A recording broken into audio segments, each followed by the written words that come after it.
ونسلم على سيدنا ومولانا محمد رسوله النبي الأمين المكين الحنين الكريم الرؤوف الرحيم. أما بعد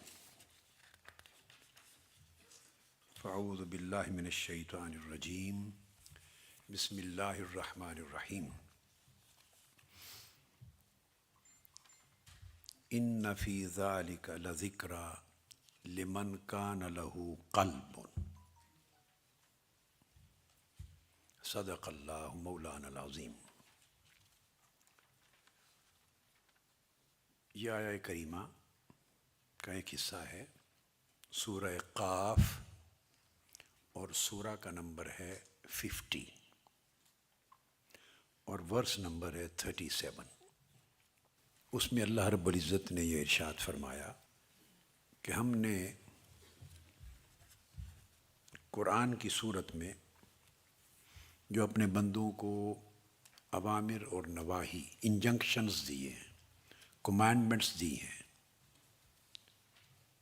ڈوز اینڈ ڈونٹس،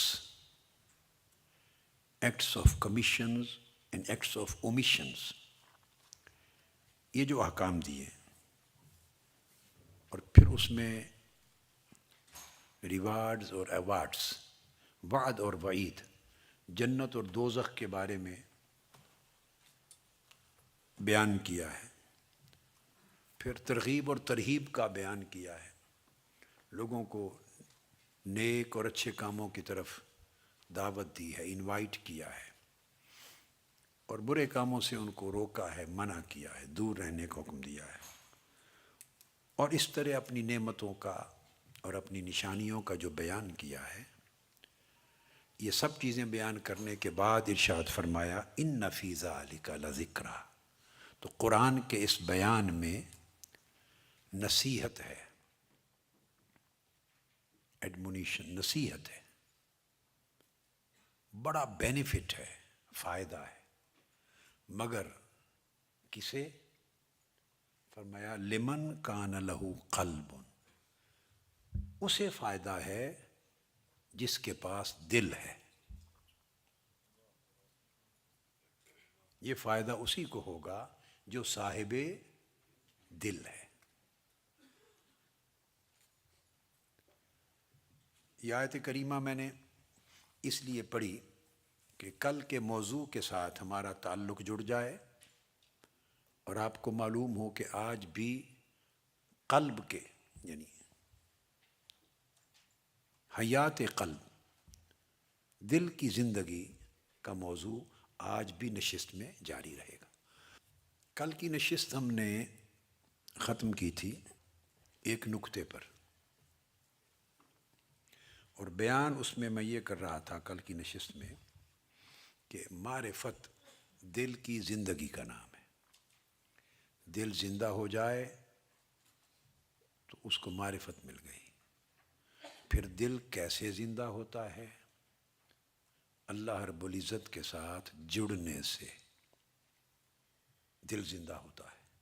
اور بندہ اللہ رب العزت کے ساتھ اپنے دل کو جوڑ نہیں سکتا جب تک اللہ کا غیر، یعنی وہ چیزیں جو اللہ کو ناپسند ہیں، جو اللہ سے دور لے جانے والی ہیں، وہ اگر دل میں رہیں تو اللہ اس دل میں نہیں آتا. تو ان سے انخلا ہو، دل خالی ہو، تو پھر اللہ رب العزت اس دل میں اترتا ہے، اپنا نور اس دل میں ڈالتا ہے. پھر بندے کے دل کا، قلب کا تعلق اللہ سے قائم ہوتا ہے، اور یہ تعلق اور یہ اتصال، اللہ سے جڑنا، بندے کے دل کو زندہ کرتا ہے، اور دل کی یہ زندگی معرفت بنتی. اس مضمون کو بیان کرنے کے بعد اینڈ پر میں نے یہ کہا تھا کہ یہ جو دلوں کا معاملہ ہے، دل زندہ کس طرح ہوتے ہیں اور مردہ کس طرح ہوتے ہیں. صاف ظاہر ہے کہ نیک اعمال بندے کو دلوں کی زندگی کی طرف لے جاتے ہیں۔ نیکیاں یاد رکھ لیں، طاعت، عبادت، حسن اخلاق، حسن معاملات، صدقات، خیرات، تلاوت قرآن، اللہ کا ذکر، توبہ، استغفار،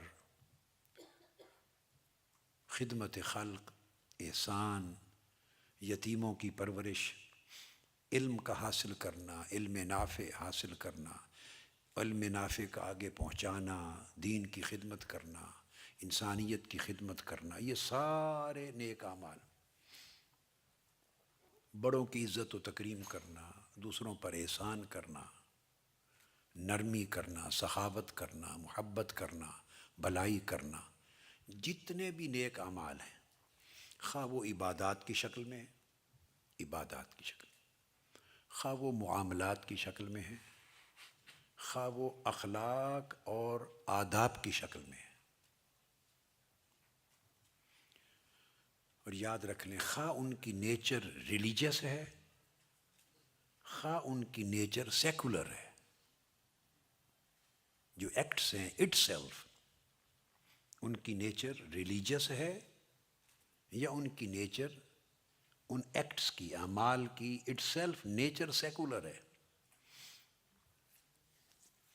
وہ سارے اعمال جو اللہ کی رضا کے لیے، اللہ کے حکم اور اللہ کے امر کی تعمیل کی نیت سے، انہیں اللہ کا حکم جانتے ہوئے، اللہ کی رضا کا سبب اور باعث جانتے ہوئے، اللہ کی بارگاہ میں قربت کا ذریعہ جانتے ہوئے، اللہ کو راضی کرنے کے لیے، سمپل لفظ سمجھ لیں، اللہ کو راضی کرنے کے لیے وہ اعمال جنہیں اللہ اور اللہ کے رسول نے حکم دیا ہے اور پسند فرمایا ہے، خواہ وہ کسی طرح کا ہی کیوں نہ ہو، تو ان سارے اعمال کو انجام دینا وہ اعمال صالحہ کہلاتے ہیں۔ تو یہ سارے اعمال صالحہ لیڈ کرتے ہیں ٹورڈز لائف آف ہارٹ، دل کی زندگی کی طرف لیڈ کرتے ہیں، اور اعمال بد، اعمال سیئہ، معصیت، گناہ، اللہ کی نافرمانی، ظلم، غفلت، دوسروں پر زیادتی، جہالت کے کام، غصہ، جبر، ناانصافی، حق تلفی، یہ جتنے گناہ کے کام ہیں،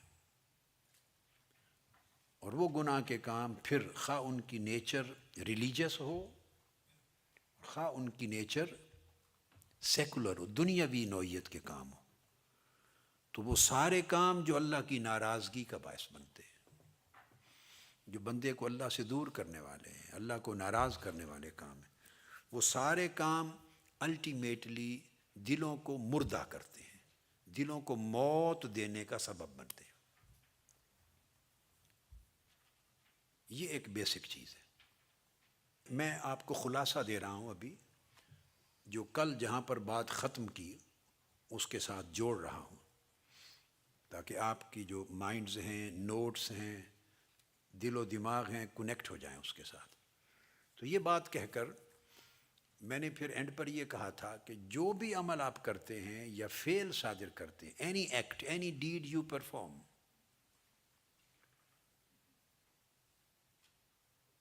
it does not appear all of a sudden. It does not appear out of nothing. وہ اچانک کسی عدم سے وجود میں نہیں آ جاتا۔ جو فعل نیکی کا ہو یا گناہ کا ہو جو آپ پرفارم کرتے ہیں، اس کے پیچھے ایک سٹوری ہوتی ہے، وہ ایک مرحلے اور سٹیپس ہوتے ہیں جو نظر نہیں آ رہے ہوتے، نظر اس وقت آتا ہے جب وہ فعل اپیئر ہو جاتا ہے۔ whatever you decided to do, whatever you thought to do, whatever you desired to do, whatever you wanted to do, nobody can see it. Just when it appears in the form of an act, جب وہ ایک act بن جاتا ہے، فعل بن جاتا ہے، آپ کرتے ہیں یا بولتے ہیں، تو دکھائی دیتا ہے، سنائی دیتا ہے، تب جا کے پتہ چلتا ہے کہ اس نے کوئی فعل کیا ہے۔ تو وہ جب فعل کیا اس نے نظر آ گیا، مگر اس کا مطلب یہ نہیں کہ وجود میں ہی اب آیا ہے، نہیں، اس کے پیچھے ایک سٹوری ہے، اور میں نے کہا اس کے 10 مرحلے ہیں جن سے سٹیپ بائی سٹیپ گزر کے کسی ایک تھاٹ نے فعل کی شکل اختیار کی ہے۔ یہ سارا اس کو معاملۃ القلب کہتے ہیں، کہ ایک چیز کس طرح قلب پر، دل پر اثر انداز ہوتی ہے، کیسے چیزیں دل کو پازیٹیولی اور نیگیٹیولی افیکٹ کرتی ہیں، اور دل کس طرح ال ہوتا ہے، سک ہوتا ہے، اور الٹیمیٹلی ڈیتھ ہو جاتی ہے اس کی، کس طرح وہ صحت ہوتی ہے، اس کو ہیلتھ ملنے لگتی ہے، ملتی ہے، حتیٰ کہ وہ بالکل کامل صحت مند اور زندہ ہو جاتا ہے۔ اس پروسیس کو میں نے بیان کرنا شروع کیا تھا، اور میں نے انیشلی 3 مرحلے تفصیل سے بیان کر دیے تھے۔ اب میں ان کو بڑا بریفلی ریپیٹ کر رہا ہوں، بریفلی، چونکہ اس پر تفصیلی گفتگو ہم نے کل ان ڈیٹیل کر لی تھی۔ تو میں نے آپ کو کہا تھا کہ یہ جو معاملۃ القلوب ہے، تو پہلا درجہ جو بیان کیا تھا میں نے اس کو کہا تھا، اس کو کہتے ہیں الخاطر۔ یہ آپ کو یاد ہوگا۔ الخاطر کو میں نے بڑی ڈیٹیل میں سمجھا دیا۔ الخاطر کو میں نے آپ کو کہا تھا کہ یہ ایک خیال ہے، خاطر، اس کو آپ انگلش میں مثلا کہتے ہیں اکرنس۔ کئی بار you say it didn't occur to me, یا you say it occurred to me. Occurrence ہوتی ہے ایک ایسی چیز، جسٹ اے تھاٹ اور اے نوشن اور اینی انکلینیشن، یہ چیز اچانک آپ کے دماغ کو سٹرائک کرتی ہے، it strikes a person, and that is then quickly removed by another thought, just it passes away, goes away, strike کرتی ہے کوئی ایک تھاٹ، اور پھر فوری ایک لمحے میں کوئی اور تھاٹ آ جاتی ہے، it is replaced, it is removed by that. تو یہ جسٹ اکرنس ہوتی ہے in the mind of a, in the mind میں like of a passing thought ہوتی ہے، یہ پاسنگ تھاٹ بس گزر جاتی ہے، اس کو خاطر کہتے ہیں۔ اینڈ پر میں یہ بات آپ کو سمجھاؤں گا، چونکہ بگننگ ہوتی ہے خاطر سے، اس کی جمع ہے الخواطر۔ یاد رکھ لیں تو خاطر اچھی بھی ہوتی ہے اور بری بھی ہوتی۔ اچھی ہوگی تو وہ یہی 10 مرحلے گزر کر وہ دل کو زندہ کرے گی، وہ لیڈ کرے گی ٹورڈز لائف آف ہارٹ، دل کی زندگی کی طرف۔ بری ہے تو وہی لیڈ کرتے کرتے دل کی موت تک جا پہنچے گی۔ تو خواطر اچھے بھی ہوتے ہیں اور خواطر برے بھی ہوتے ہیں۔ تو خواطر رحمانی بھی ہوتے ہیں، خواطر شیطانی بھی ہوتے ہیں۔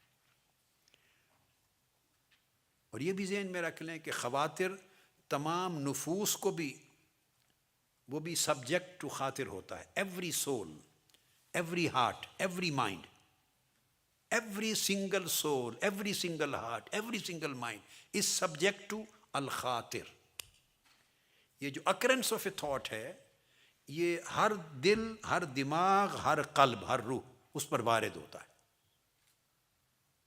یہ وارد ہوتا ہے، ہر ایک پر وارد ہوتا ہے۔ نیکوں پر بھی، اولیاء اور صالحین پر بھی خواطر آتے ہیں، عرفاء، کتبوں، غوثوں پر، سب اولیاء صالحین پر بھی الخواطر۔ وہ خواطر اوریجنیٹ ہوتے ہیں مالا اعلیٰ سے، نور سے، اوریجنل طاعت کے۔ اور برے لوگوں پر شیطانی نفسانی خواطر بھی آتے ہیں۔ تو اب دیکھنا یہ ہے کہ جب وہ خاطر آتا ہے ایک اکرنس کی طرح تو گزر جاتا ہے۔ دوسری چیز میں نے آپ کو بتائی تھی کہ پھر حدیث النفس، حدیث النفس کا میں نے کہا کہ وہ تو آیا، ایک اکرنس تھی، گزر گئی، اٹ پاسڈ اوے، مگر اس کے بعد وہ اپنے پرنٹ چھوڑ گئی۔ تو حدیث النفس کہتے ہیں اس کو کہ پھر اس کے لیے اگر دل میں، نفس میں انکلینیشن پیدا ہو جائے، وہ خیال آیا تو میں نے کہا وہ نفس اس میں انوالو ہو جاتا ہے. وہ انوالومنٹ کیا ہے؟ You feel some inclination towards that occurrence of thought. اس ایک آئیڈیا اور خیال کے جو گزر گیا آ کر، اس کے لیے ایک رجحان طبیعت کے اندر، ایک رغبت، ایک پسندیدگی، ایک چاہت، ایک فیلنگ اس کے لیے گڈ فیلنگ پیدا ہو جاتی. اور اس کے نتیجے میں کیا ہوتا ہے، جب وہ پیدا ہوتی ہے تو وہ اس فیلنگ کے ساتھ آپ انکلائنڈ فیل کرتے ہیں اس کام کی طرف. یہ انکلینیشن ہوتا ہے. اور یہ انسپریشن بھی ہے. یہ درجہ، یہی انکلینیشن، یہ درجہ انسپریشن تک جاتا ہے. تو آپ انسپائر ہو جاتے ہیں اس سے. یہ حدیث النفس کہتے ہیں. یعنی نفس اس کی بات کرتا ہے، اس کا ذکر کرتا ہے، اس کی یاد کرتا ہے، اس کو چاہنے لگتا ہے، اس کی طرف رجحان ہو جاتا ہے، رغبت ہو جاتی. تیسری چیز میں نے بیان کی تھی الہم. تو جو الہم ہے یہ ایسپیریشن ہے. ہم کے لیے آپ سمجھیں، جو میں لفظ آپ کو یوز کروں گا، وہ جو خیال میں نے کہا تھا وہ انسان کے دل میں ایک خیال بن جاتا ہے. بعض اوقات کتابوں میں بعض جب ٹرانسلیٹ کرتے ہیں تو ہم کے لفظ کے لیے ریزولوشن کا لفظ لکھ دیتے ہیں بعض اسکالرز یا بعض ٹرانسلیٹرز. وہ درست نہیں ہے. وہ الہمہ ہے. اسی ہم سے نکلا ہے لفظ ہمہ. ہمہ ریزولوشن ہے. یہ بہت آگے کی سٹیج ہے. ہم اس کے پہلے کی سٹیج ہے. تو ہم صرف وہ ایک تھاٹ ہے جو اب پہلے اکرنس تھی، پھر اس کے لیے انکلینیشن پیدا ہوا، پھر وہ تھاٹ بن گیا بندے کے اپنے دل و دماغ میں. اب وہ پہلے گزر گئی تھی، اب وہ تھاٹ آ گئی. جب وہ تھاٹ اس کے اندر رک جاتی ہے، ذہن میں آ جاتی ہے، جگہ پا لیتی ہے، سٹے کرتی ہے، تو اس کو ہم کہتے ہیں. تو ہم ارادہ نہیں ہے مگر ارادے سے ملتی جلتی چیز ہے. سو یہ بندے کا یہ وہ جگہ ہے ہم، جہاں اب بندہ اس تھاٹ کی اکرنس کو جو گزر گئی تھی اس کو اون کر لیتا ہے. اسے اون کر لیتا ہے. اب وہ اسے اپنی تھاٹ بنا لیتا ہے انکلینیشن کی سپورٹ سے، نفس کی رغبت کی سپورٹ سے اپنی تھاٹ بنا لیتا، اون کرتا ہے. یہاں تک میں نے بیان کیا تھا. اب یہاں میں ایک حدیث کوٹ کروں، آپ کو اس کے مفہوم کی سمجھ آ جائے گی، بڑی دلچسپ. آقا علیہ الصلوۃ والسلام نے فرمایا من ہم بحسنۃ، جس شخص نے کسی نیکی کا، اب جب ترجمہ جو بھی ٹرانسلیٹر کرے گا وہ کرتے ہیں جس نے ارادہ کیا، لیکن اب اس کی ڈیپتھ میں جاتے ہوئے میں نے ہم، ہمہ اور ارادہ میں فرق کر دیا ہے. عام ٹرانسلیشن کرتے ہوئے ارادہ کر دیتے ہیں کہ جس نے کسی نیک کام کرنے کا ارادہ کیا، یعنی خیال کیا. اس کا مطلب ہے خیال، تھاٹ. ہم کا مطلب کیا ہے کہ اب وہ جو اکرنس تھی وہ اس کا خیال بن گیا ہے. تو اس کا مطلب ہے جس کے دل میں نیک کام کرنے کا خیال آیا، یعنی اس کے ارادے کی بھی ابتدا ہوئی، جسٹ بگننگ ہوئی. یہ خیال اس نے اون کیا کہ یہ نیک کام کروں. جب وہ نیک کام کا خیال آیا تو اس کا مطلب ہے کوئی 2 مرحلے وہ پہلے گزر چکا تھا. خاطر چونکہ تیزی سے ایک چمک ہوتی ہے جو گزر جاتی ہے، تو ایک وہ چیز کہیں نہ کہیں سے اس کو آئیڈیا کلک ہوا تھا، اکرنس. پھر اس سے انکلینیشن پیدا ہوئی تھی اور اس نے اس کو خیال میں بدل دیا، اس کو رغبت دے دی. تو آقا علیہ السلام نے فرمایا جس نے کسی نیک کام کا حسنہ کا ارادہ کیا، یعنی خیال کیا، وَلَمْ يَعْمَلْهَا، مگر اس پر عمل نہ کیا. عمل وہ لاسٹ سٹیج ہے جس پر ہم جانا چاہتے ہیں. عمل نہیں کیا تو فرمایا اس کے لیے بھی ایک حسنہ لکھ دی جاتی ہے. اس کے لیے بھی حسنہ اور اگر اس نے عمل کر دیا تو 10 اجر لکھ دیے جاتے. عمل کر دیا تو 10 اجر لکھ دیے جاتے، 10 ریوارڈس. اور اگر اس نے صرف ہم کیا یعنی خیال کیا مگر عمل نہ کیا تو اس کے لیے بھی 1 اجر لکھ دیا جاتا ہے. پھر ارشاد فرمایا من ہم بسیئۃ، اور جس شخص نے کسی برے کام کا اسی طرح ارادہ کیا، اور ارادہ میں ٹیکنیکل سینس میں نہیں کہہ رہا، عمومی سینس میں ترجمہ کرنے کے لیے، یعنی خیال کیا. آپ دیکھیے آقا علیہ السلام نے من ارادہ نہیں فرمایا، آپ ارادہ بھی فرما سکتے تھے.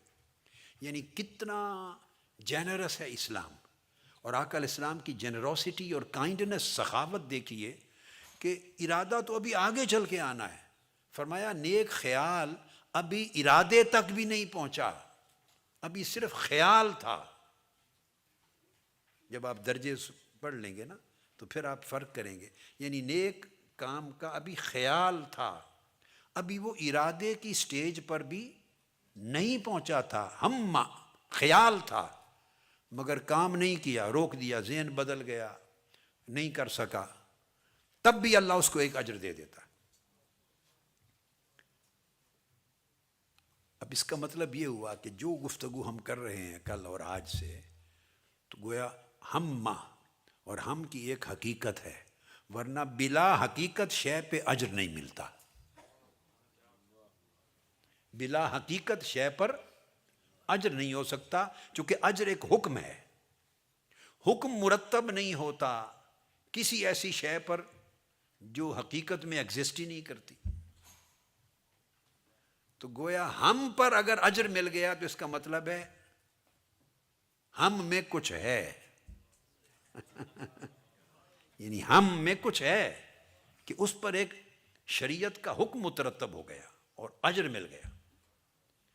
اسی طرح فرمایا جس نے ہم کیا یعنی خیال کیا برے کام کا اور پھر اس کو نہ کیا، لم یعملھا، عمل نہیں کیا، تو فرمایا اس کو بھی 1 اجر نیکی کا لکھ دیا جاتا ہے.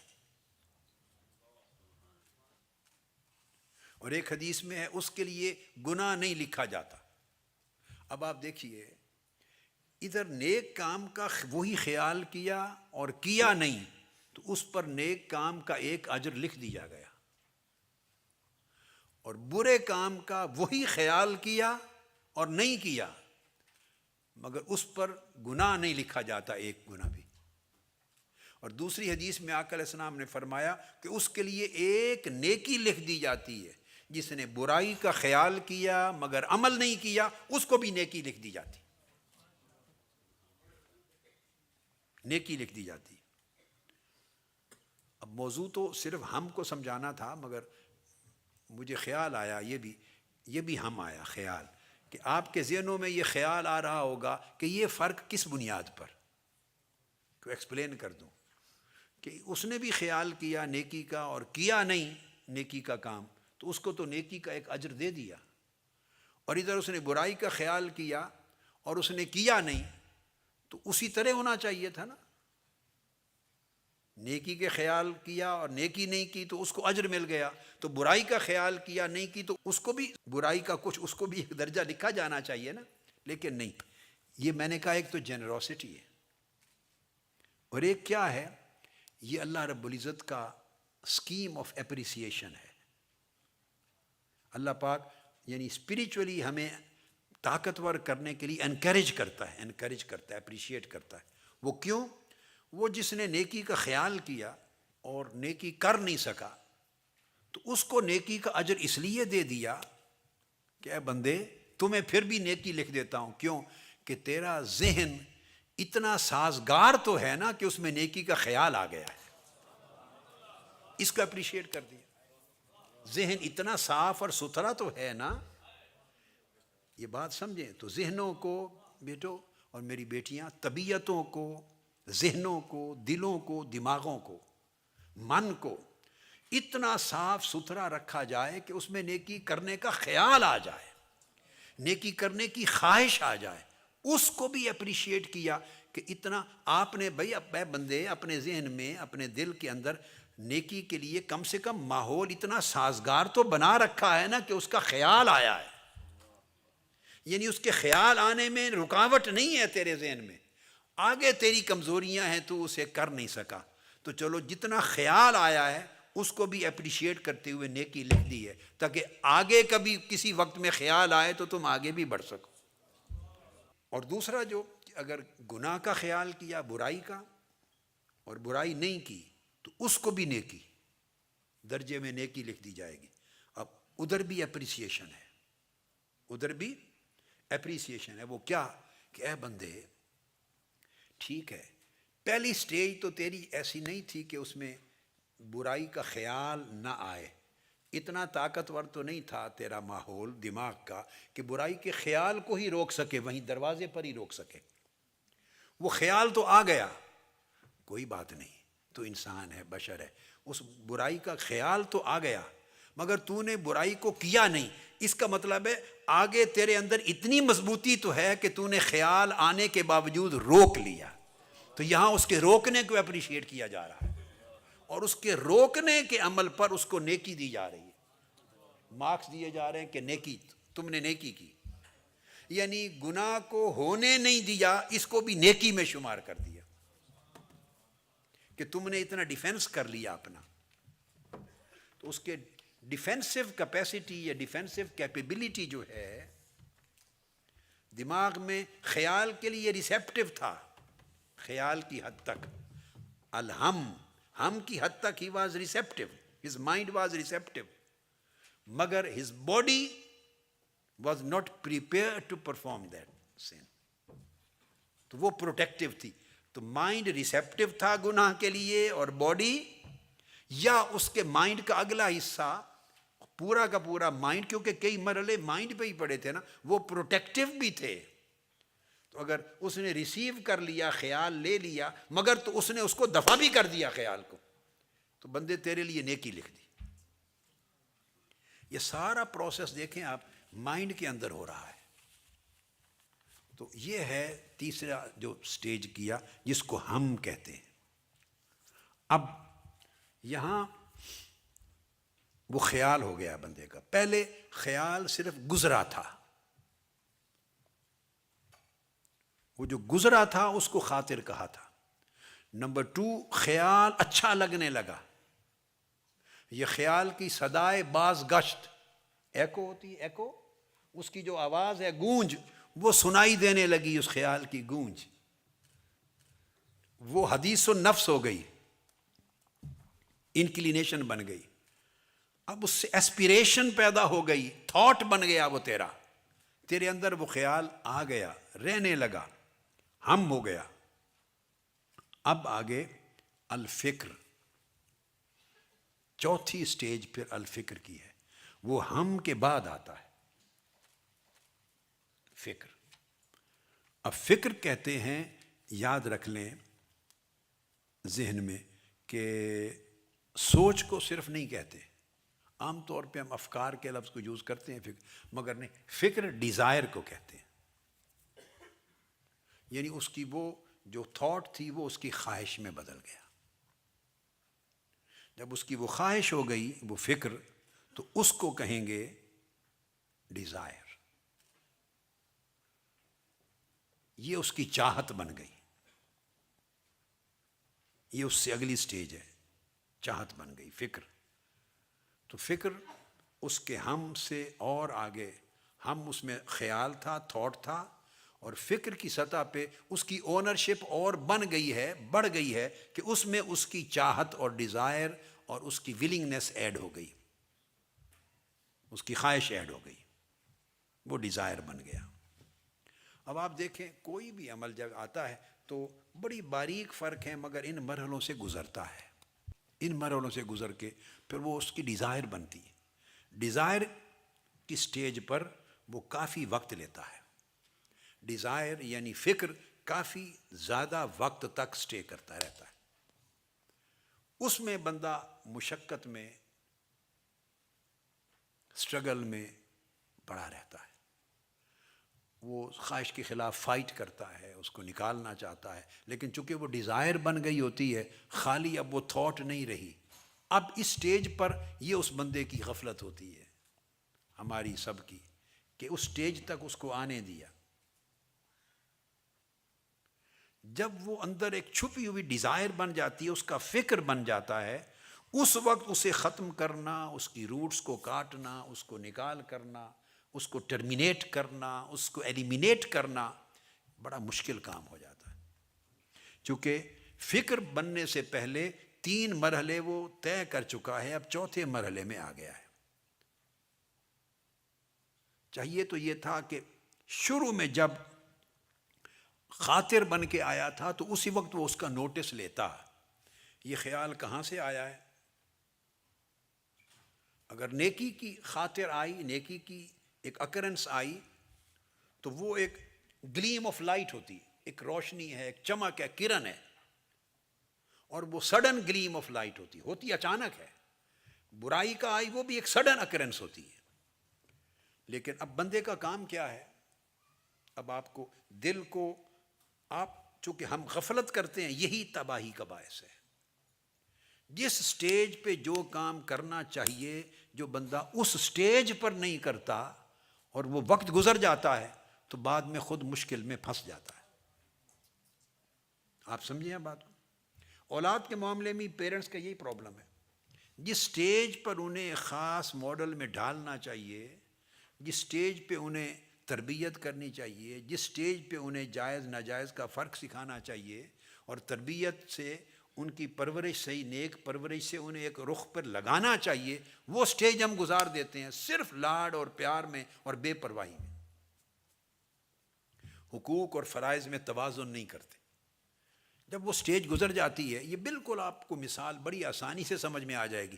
وہی بچے بچیاں جب اس سٹیج سے گزر کے وہ 11-12 سال کی ایج تک جب پہنچتے ہیں تو پھر بڑا ڈیفیکلٹ ہو جاتا ہے، ان کی عادات بن جاتی ہیں. وہ اب خاطر سے بھی گزر گئے ہیں. یہ میں الفاظ ایسے ہی آپ کو سمجھانے کے لیے استعمال کر رہا ہوں، اپلیکیشن اس کی ٹیکنیکلی صحیح نہیں ہے.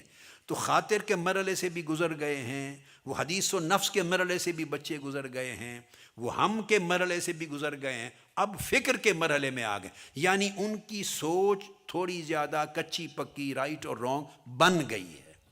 یہ فکر ہے. اب آپ ان کو روکتے ہیں تو وہ ناپسند کرتے ہیں، ریئیکٹ کرتے ہیں. بچے they start understanding, they understand کرتے ہیں، اور پھر ان کی ڈیزائر ڈیولپ ہو جاتی، میں نے یہ کرنا ہے. اس سے پہلے ایک سٹیج تھی جب ڈیزائر ڈیولپ نہیں ہوئی تھی، تھاٹ تھی. ماں روک لیتی ہے، باپ روک لیتا ہے اس کو، بھئی یہ غلط تھاٹ ہے. وہ ریسیپٹیو زیادہ تھے، اس وقت جو ٹائم تھا وہ گزر جاتا ہے، پرواہ نہیں کرتے. اس لیے آپ کو پتہ نہیں یہ باتیں یاد ہیں یا نہیں، مگر آپ کے والدین کو یاد ہوں گی، اور جو سینئرز بیٹھے ہیں ان کو تو خوب یاد ہوگی کہ میں ہمیشہ 80s کے وقت میں کہتا تھا، 90s کے زمانے میں کہتا تھا کہ بچے جب انگلیاں پکڑ کے چلنے والے ہیں اس وقت انہیں لایا کرو یہاں. یاد ہے؟ اس سٹیج پر انہیں اپنی راہ پر چلایا کرو، ان کا خیال کرو، ان کا خیال کرو، ان کا خیال کرو، ان کی پرورش اس رخ پر کرو. جب 10 سال وہ کراس کر جائیں گے، 11-12 سال کی عمر کو پہنچیں گے، تو اس وقت سمجھیں وہ صاحب فکر ہو جاتے ہیں. کچی فکر ہے یا پکی، صحیح ہے یا غلط، یہ کویسچن نہیں ہے، ان کی فکر بن گئی. اب کچی پکی تو دوسرا دیکھنے والا کہے گا نا، بھئی یہ بچہ ہے، اس کو کیا پتا، اس کی فکر ابھی کچی ہے، ذہن کچا ہے. وہ تو دیکھنے والا کہے گا نا کچا، مگر اس سے بھی پوچھیں وہ مانتا ہے میں کچا ہوں؟ اس کو سمجھ ہی نہیں ہے ابھی کچے پکے کے فرق کی. اس کی فکر بن گئی ہے، ڈیزائر آ گئی ہے، میں نے یہ کرنا ہے، یہ نہیں کرنا، ادھر جانا ہے، میں نے نہیں جانا. اب وہ ماں باپ کے ساتھ چھوٹی چھوٹی باتوں پہ ریزسٹ کرتا ہے، ریئیکٹ کرتا ہے، ضد کرتا ہے، اور وہ سختی کریں تو رونے لگتا ہے، موڈ بناتا ہے یا بناتی ہے. اب اس دور میں داخل ہو گیا ہے وہ بچہ اور بچی. ذہن میں رکھ لیں وہ فکر کا درجہ آ گیا ہے. اس کے بعد ماں باپ پھر تعویذوں کے لیے جاتے ہیں. پہلے اپنا تعویذ دے کے برباد کر دی ہے تو اب کس کے تعویذ پر جاتے ہیں؟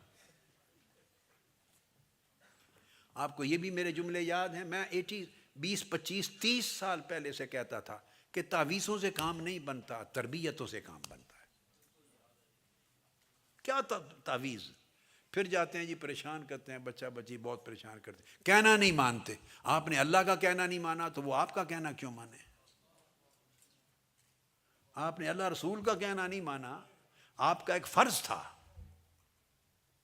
بچوں کی دیکھ بھال میں، قُوا أَنفُسَكُمْ وَأَهْلِيكُمْ نَارًا، اپنے آپ کو اور اپنے اہل و عیال کو، بیوی بچوں کو دوزخ سے بچاؤ۔ اللہ کا حکم تھا، آپ نے نہیں مانا، اب وہ بچے آپ کا حکم کیسے مانیں؟ مجھے یاد ہے ہماری اپنی ریلیٹیو ایک خاتون ہوتی تھی جنگ میں، وہ میرے پاس ہر وقت شکایت لاتی تھی اپنے بیٹے کی، یعنی میرے ننیال کی طرف سے ایک ریلیٹیو تھی، خاتون تھی، تو اپنے بیٹے کی شکایت لاتی تھی ہر وقت، میرا کہنا نہیں مانتا۔ پنجابی میں وہ کہتی تھی، اب میں تو دہرا نہیں سکتا وہ لفظ ہیں، مجھے برا بھلا کہتا ہے، سخت بولتا ہے، اونچا بولتا ہے میرے سے، یہ کہتا ہے یہ کہتا ہے۔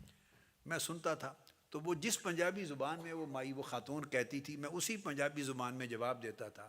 میں نے کہا بی بی تو وہ صحیح کرتا ہے۔ کہتی کیسے صحیح کرتا ہے؟ میں نے کہا آپ نے سکھایا ہی یہ ہے اس کو،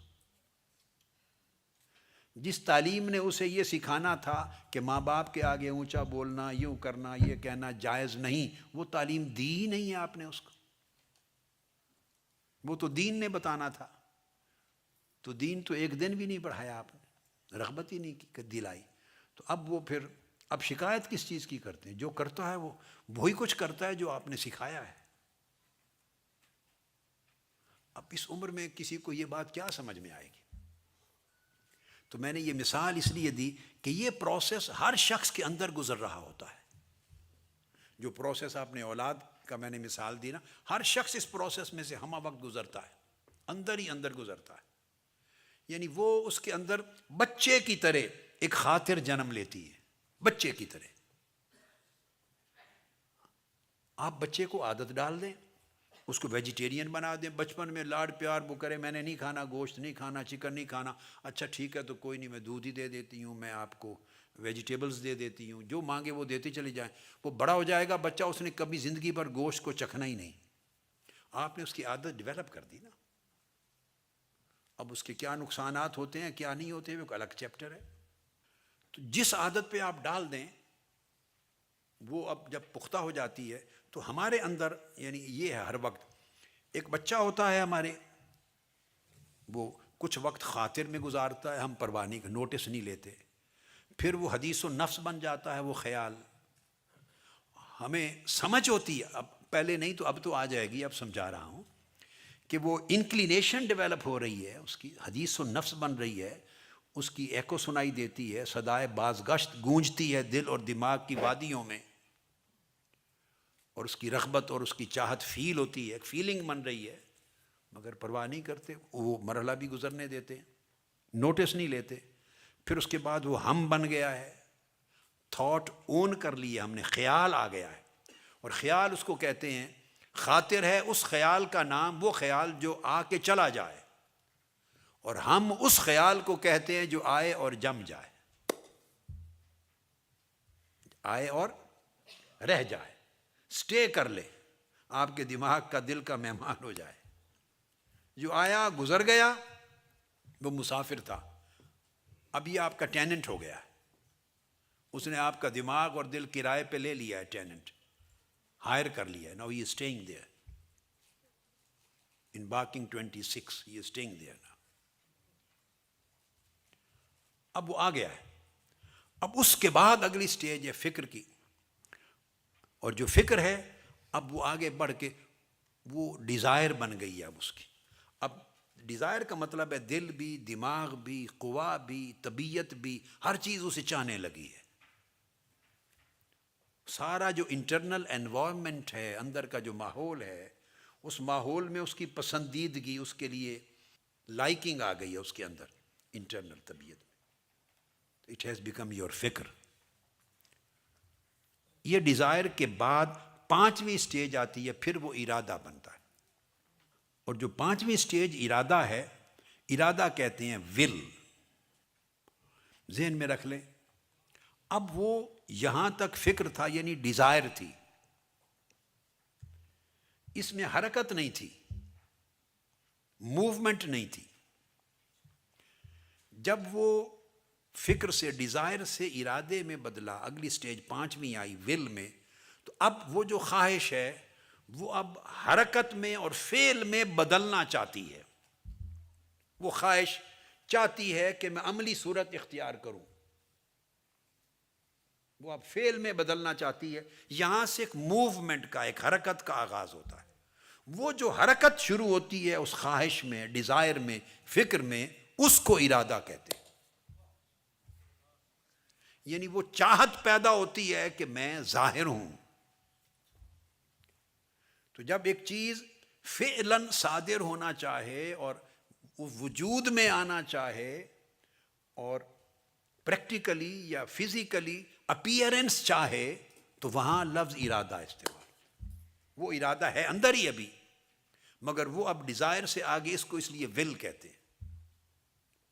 اس لیے اللہ پاک نے جہاں بھی کائنات میں ابتدا میں بھی مختلف چیزوں کو عدم سے وجود میں لانے، عدم سے یعنی جب عدم تھا، اسٹیٹ آف نتھنگ، نتھنگ سے سم تھنگ، جب کریشن کی ابتدا کی، عدم کو وجود میں لانے کی جس جگہ بھی اپنے خیال کا اظہار فرمایا تو وہاں لفظ ارادہ کہا ہے.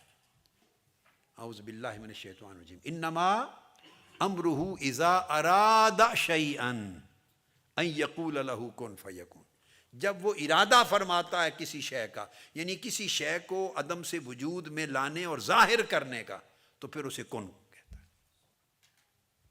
تو یہ ول جو ہے ارادہ، یہ ایک درمیان کی وہ سٹیج ہے جہاں خیال جو ساکن پڑا ہوتا ہے اور طبیعت میں اس سے مانوس ہو جاتی ہے، اب اس کو حرکت دے کے انسانی جسم اور طبیعت اور زندگی میں وہ اس کو فعل کی صورت میں، ایکشن کی صورت میں اس کو منتقل کرنے، اس کو ٹرانسفر کرنے کی جو خواہش ہے وہ اس کو حرکت میں دیتی تاکہ آگے بڑھے. جب یہ ول اس کی سٹیج آتی ہے تو اب یہ مشکل سٹیجز شروع ہو چکی ہیں جہاں کنٹرول کرنا اب ڈیفیکلٹ ہے. جتنا شروع میں، اس لیے کہتے ہیں برائی کو شروع سے ہی ختم کر دو. جیسے بڑھنے دیں گے تو پھر اس کی جڑیں اور ہر چیز پھر دوبارہ اگائے گی، پھر دوبارہ اگائے گی. اور شروع سے جڑ نکال کے پھینک دیں تو چیز ختم ہو جاتی. ان تمام سٹیجز سے چیزیں گزر جاتی ہیں.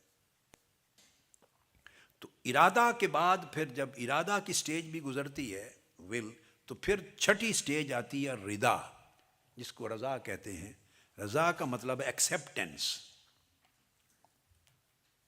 یہ چھٹی سٹیج ہے رضا، یہ ایکسیپٹنس ہے. اس کا مطلب ہے کہ you take pleasure in something. رضا اس وقت بنتی ہے جب وہ ارادہ جو آپ نے کیا، اس ارادے کے تصور میں اگر وہ پلیزنٹ فیلنگ شروع ہو جائے، اس ارادے میں پلیزنٹ فیلنگ، ایک پلیئر آپ کو فیل ہو، اس کنڈیشن کو یو سے ایکسیپٹنس. ناؤ آپ کی جو پوری باڈی اور انٹرنل جتنے فیلنگز ہیں انہوں نے ایکسیپٹ کر لیا ہے اس خیال کو اور اس اب ارادے کو ایکسیپٹ کر لیا ہے ٹو موو فارورڈ. یہ رضا ہے. اور یہ کسی ایکٹ کو سرٹنلی پرفارم کرنے کے لیے ایک سیٹسفیکشن ڈیولپ ہوتی ہے. یہاں it leads to satisfaction in performing a certain act. یہ جو رضا ہے اس کا مطلب ہے آپ اپنے اندر ایک سیٹسفیکشن، ایک اطمینان، ایک سکون، ایک پلیئر، ایک راحت، ایک خوشی محسوس کرتے ہیں اس ارادے سے جس ارادے کے پیچھے وہ فکر اور خیال ہے اس کے کرنے میں. اس لیے اس کو رضا کہتے ہیں. وہ پلیئر ہو جاتی ہے، ایکسیپٹنس ہے. یہ جب آپ اس کو ایکسیپٹنس کے اور رضا کے مرحلے سے گزارتے ہیں تو 7ویں سٹیج آتی ہے، اس کو الاختیار کہتے ہیں. اختیار، یہ 7ویں سٹیج ہے. اختیار کو عام طور پہ کہہ دیتے ہیں چوائس. نہیں، چوائس نہیں ہے، یہ پریفرنس آف چوائس ہے. چوائس تو ہو چکی ہے. اب چوائس تو پہلے رضا ہو گئی، ایکسیپٹنس، اس میں بھی چوائس آ گئی، فکر بن گیا، ڈیزائر بن گئی، وہ بھی چوائس آ گئی. چوائس تو ہم اور فکر کے درمیان اس نے کر لی تھی. جو خیال اور جو ڈیزائر تھی، خواہش تھی، خیال اور خواہش، اس کی درمیانی سٹیج پہ اس نے ایک چوائس کر لی تھی، چوز کر لیا تھا. چوز کیا تو تب ارادہ کیا، اس کے لیے ہی would to do something. اور ول کے بعد اب رضا بھی آ گئی ہے، ایکسیپٹنس، اور ایکسیپٹنس گزر کے اب اختیار. اب کون سا چوائس کر رہا ہے؟ اب یہ پریفرنس آف چوائس ہے،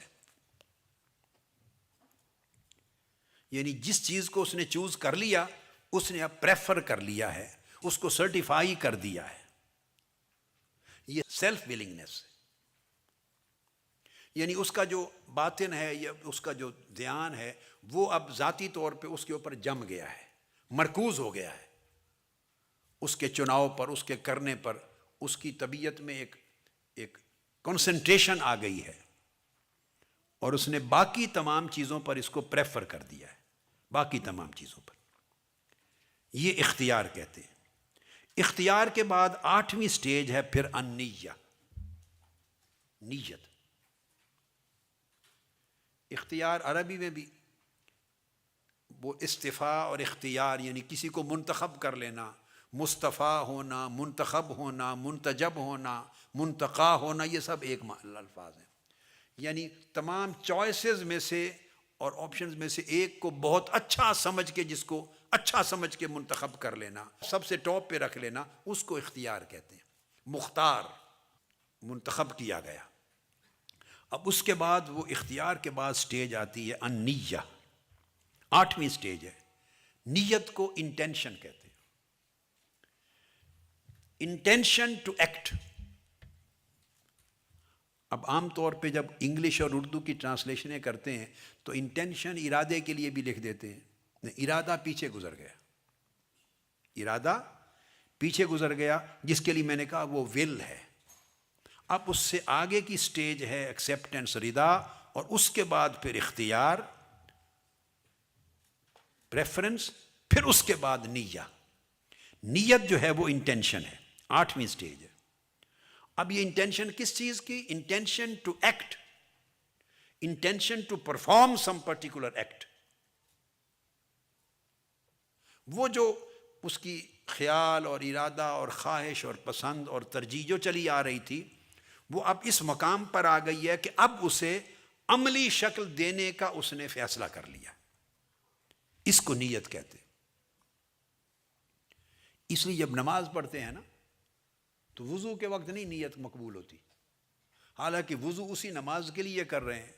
اٹھے ہیں نماز کے لیے، وضو کرنے گئے ہیں نماز کے لیے، کر کے آئے ہیں نماز کے لیے، سنتیں پڑھ لی ہیں نماز کے لیے. جب فرض کی نماز شروع کرتے ہیں تو عین اس وقت اللہ اکبر کہنے سے پہلے نیت کرتے ہیں. تو نیت پرفارمنس آف ایکٹ سے پہلے آخری چیز ہوتی ہے.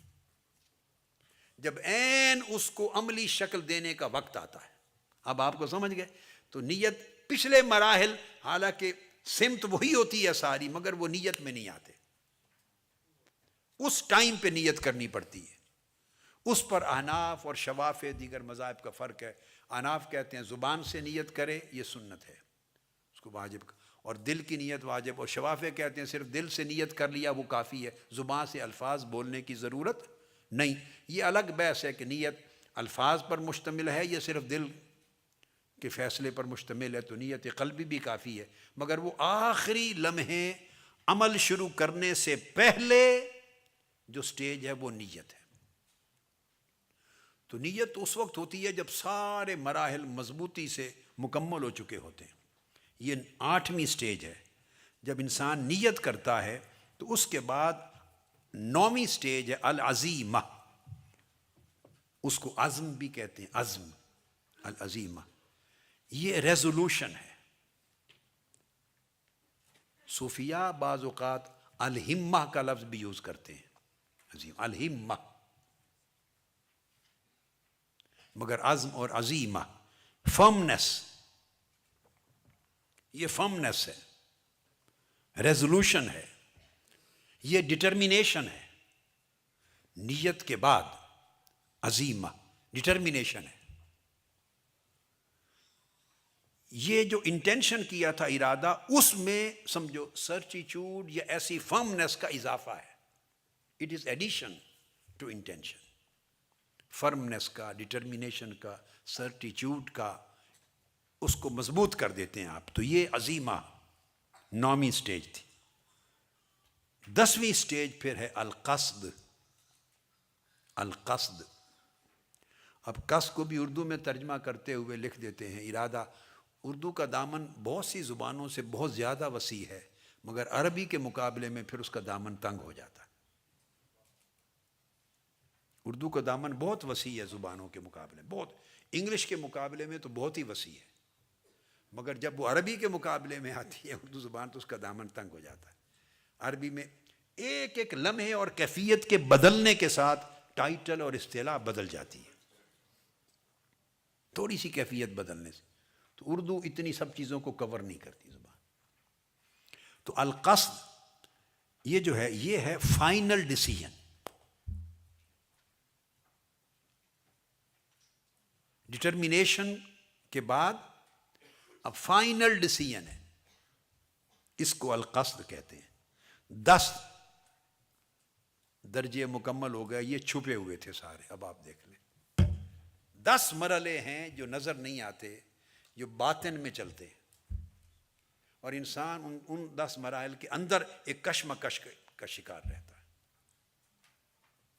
10 مرحلوں کے بعد وہ جو خیال چلا تھا، آیا تھا اور چلا تھا، ان مرحلوں سے گزرتا گزرتا وہ منتقل ہو جاتا ہے عمل میں.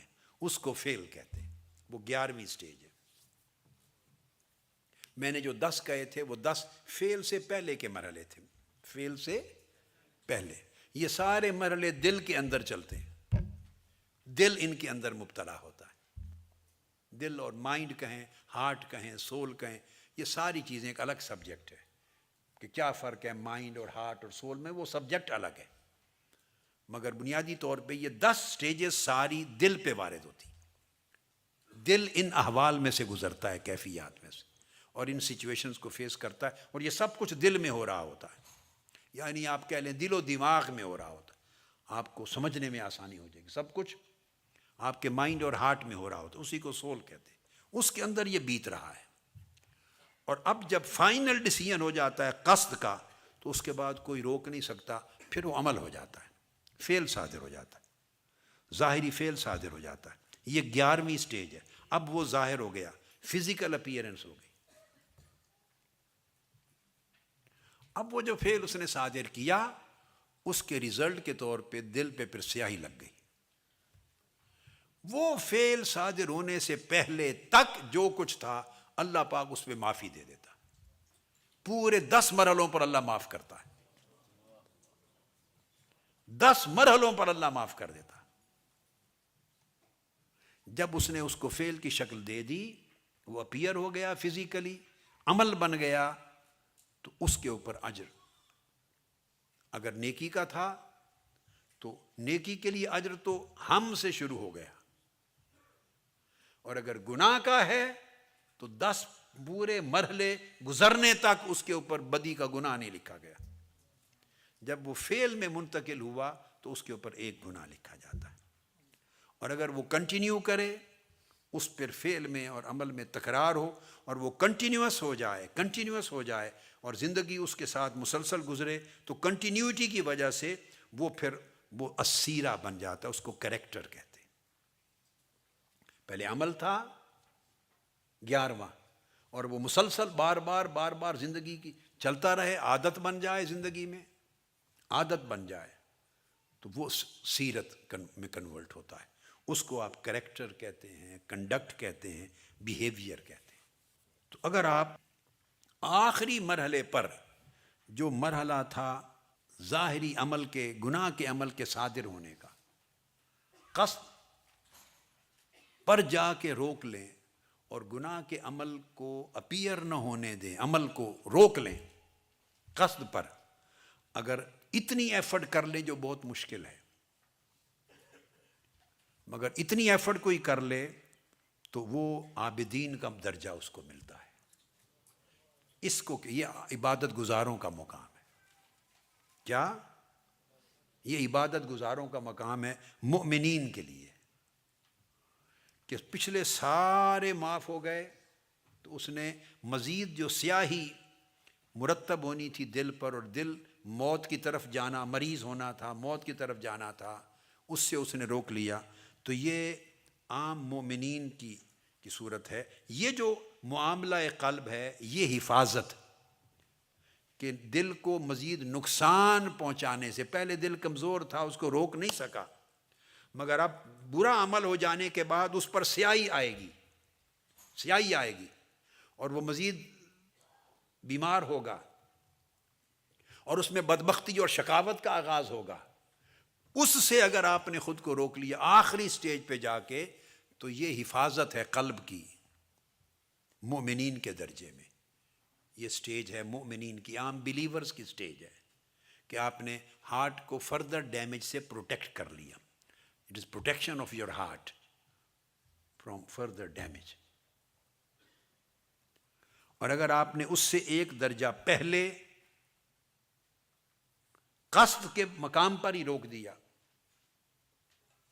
یہ عمل صادر ہونے سے روکا، فعل بننے سے، تو آپ کا شمار یعنی مؤمنین میں حفاظت قلب کرنے والے مومن کے طور پہ ہوا۔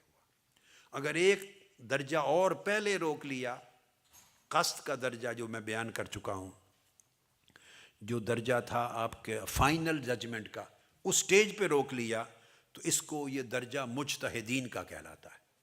وہ عبادت گزار تھے، یہ عبادت گزاروں میں مجتہد تھا، کہ جس نے فائنل ججمنٹ ڈیسیژن ہونے پر ہی وہیں ختم کر دیا، وہ بطور فعل صادر ہونے کی نوبت یا وہ حرکت ہی نہیں آئی۔ یہ مجتہدین کا درجہ ہے۔ اور اگر آپ نے عزم کے درجے پر، اب میں پیچھے کی طرف چل رہا ہوں، فائنل آپ کو بتا دیا، پیچھے عزم کے درجے پر، اور عزم کا درجہ میں نے آپ کو بتا دیا، فرمنس، ڈٹرمینیشن، اس درجے پر دل کی حفاظت کر لی۔ یہ معاملہ قلب ہے، اس درجے پر حفاظت کر لی، معاملہ قلب کی، دل کے معاملے کی۔ تو یہ درجہ انابت ہے، منیبین کا درجہ ہے۔ منیبین، MUNIBEEN، منیبین کا درجہ ہے، یعنی انابت والے۔ یہ توبہ سے اونچا درجہ ہے، یہ توبہ میں اونچا درجہ ہے، اس پہ روک لیا، درجہ ہے حفاظت قلب کا۔ پھر اس سے پہلے نیت کا درجہ تھا، نیت، جس کو میں نے آپ کو کہا تھا انٹینشن تھا عمل کا۔ تو نیت کے درجے پر اگر آپ نے برائی سے یا گناہ سے دل کو روک لیا، تو یہ زاہدین کا درجہ ہے، زاہدین کا درجہ ہے۔ اور اگر آپ نے اختیار کے درجے پر روک لیا، جو پریفرنس آف چوائس تھی، یہ متقین کا درجہ ہے۔ گناہ کے خیال کو اختیار کے درجے پر، پریفرنس آف چوائس کے درجے پر روک لیا، تو یہ متقین کا درجہ ہے۔ اور اس سے قبل اب ارادہ جو میں نے کہا تھا، تو ول، اس کے درجے پر اس سے پہلے روک لیا، تو ان لوگوں کو مریدین کہتے ہیں، کہ جو گناہ کی چوائس کو پریفر ہی نہیں کرتے، وہ مرید ہوتا ہے۔ جو گناہ کی چوائس کو پریفر ہی نہیں کرتے، یعنی اس کو پسند ہی نہیں کرتے، اس کے ساتھ سیٹسفائی ہی نہیں ہوتے، اس سے پلیئر ہی فیل نہیں کرتے، یہ مرید ہے۔ اور مرید تبھی بنتا ہے جب اس کا ارادہ اللہ اور اس کے رسول کے لیے خالص ہو جائے، وہ مریدین کا درجہ ہے۔ اور اس سے پہلے اگر اس نے حفاظت کر لی اپنے دل کی فکر کے درجے میں، فکر کے درجے میں دل کی حفاظت کر لی، تو وہ مخلصین کا درجہ ہے۔ تھاٹ کو ہی نکال کے پھینک دیا، فکر ہی نہیں آنے دی، یہ مخلصین کہتے ہیں، اللہ کے مخلص بندے۔ اور اگر اس سے بھی پہلے بندے نے جو میں نے آپ کو بتایا تھا، خیال کی سطح پر اس نے دل کے معاملے کی حفاظت کر لی، دل کی حفاظت کر لی خیال کی سطح پر، تو یہ اوابین کا درجہ ہے، اوابین کا درجہ ہے۔ اور خیال سے قبل اگر اس نے حدیث نفس، جب اس کی گونج ایک بار گزر گیا تھا خیال، اور اس کی گونج سنائی دی تھی دوبارہ، تو گونج کے وقت، حدیث و نفس کے وقت پر اس نے اگر دور کر دیا، اس کو دفع کر دیا، حفاظت کر لی، دل کی حفاظت، تو وہ مقربین کا درجہ ہے، مقربین کا درجہ۔ مقربین کے درجے سے ولایت شروع ہو جاتی۔ اس نے حدیث النفس سے مواخذہ کر لیا اور متنبع ہو گیا، تنبع کہتے ہیں، یعنی بیدار ہو گیا۔ اس لیے اولیاء یقظہ میں رہتے ہیں، بیداری میں رہتے ہیں، اپنے نفس کی سپرویژن کرتے ہیں، اپنے حدیث نفس کی بھی نگرانی کرتے ہیں، چونکہ اس سے پہلی جو چیز ہے وہ اللہ رب العزت نے، وہ پھر آگے بتاتا ہوں، آ گئی ایک بار آ گئی، اللہ پاک وہاں گرفت نہیں کی ہے، تو دوبارہ پھر اگر وہ آئے تو وہ حدیث نفس ہے، اس کی رغبت پیدا ہوتی، تو وہ مدارج مقربین میں سے ہے، جو اونچے درجے کے پھر اولیاء ہیں ان کا درجہ آ جاتا ہے، وہ اللہ پاک ان کو کہ وہ اس درجے پر روک لیتے ہیں۔ اور اس سے پہلے خطرات، خواطر، جو خاطر میں نے کہا، اگر اس درجے پر وہ خطرہ آیا، وارد ہوا خطرہ، اسی لمحے دل کی حفاظت کر لی، تو وہ سب سے اونچے مرتبے کے اولیاء صدیقین کا درجہ ہے۔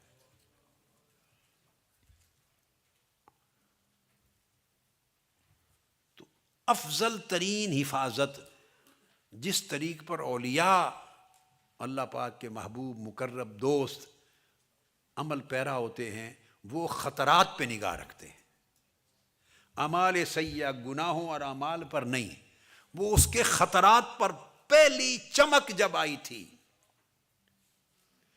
پہلی گزر جب ہوئی تھی اس خیال کی، وہ اسی وقت مواخذہ کرتے اور قلب کو محفوظ کر لیتے تاکہ دوبارہ وہ ادھر کا رخ نہ کرے اور نفس اس خیال کی طرف رجحان نہ کرے، اس کی آواز نفس کی وادی میں سنائی نہ دے، حدیث نفس نہ ہو، وہ اگلی نوبت دوسری نہیں آنے دیتے، اور اگر وہ بھی آ جائے تو مقربین اس کی بھی حفاظت کر لیتے،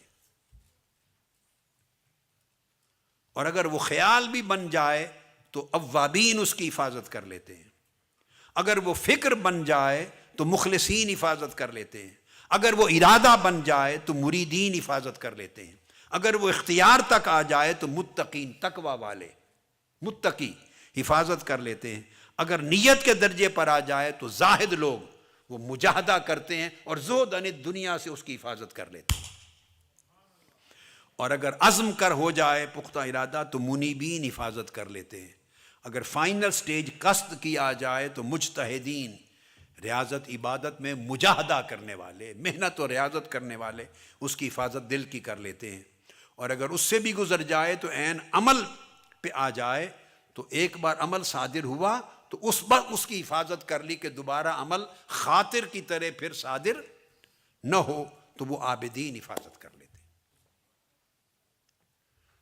تو محفوظ ترین صورت یہ ہے بچنے کی کہ آدمی ہمہ وقت نگاہ رکھے کہ کیا خیال گزرا، وہاں سے شروع کرے، تو اسی وقت روکیں، اگر وہ چوک گیا دوبارہ آ گیا تو آپ جب سپروائز کر رہے ہوں گے، نگرانی کر رہے ہوں گے، تو چلو پہلی سٹیج پہ نہیں تو دوسری پر حفاظت کر لیں گے، چوکیداری کرنا، یہ نفس کی چوکیداری ہے، نگہبانی ہے۔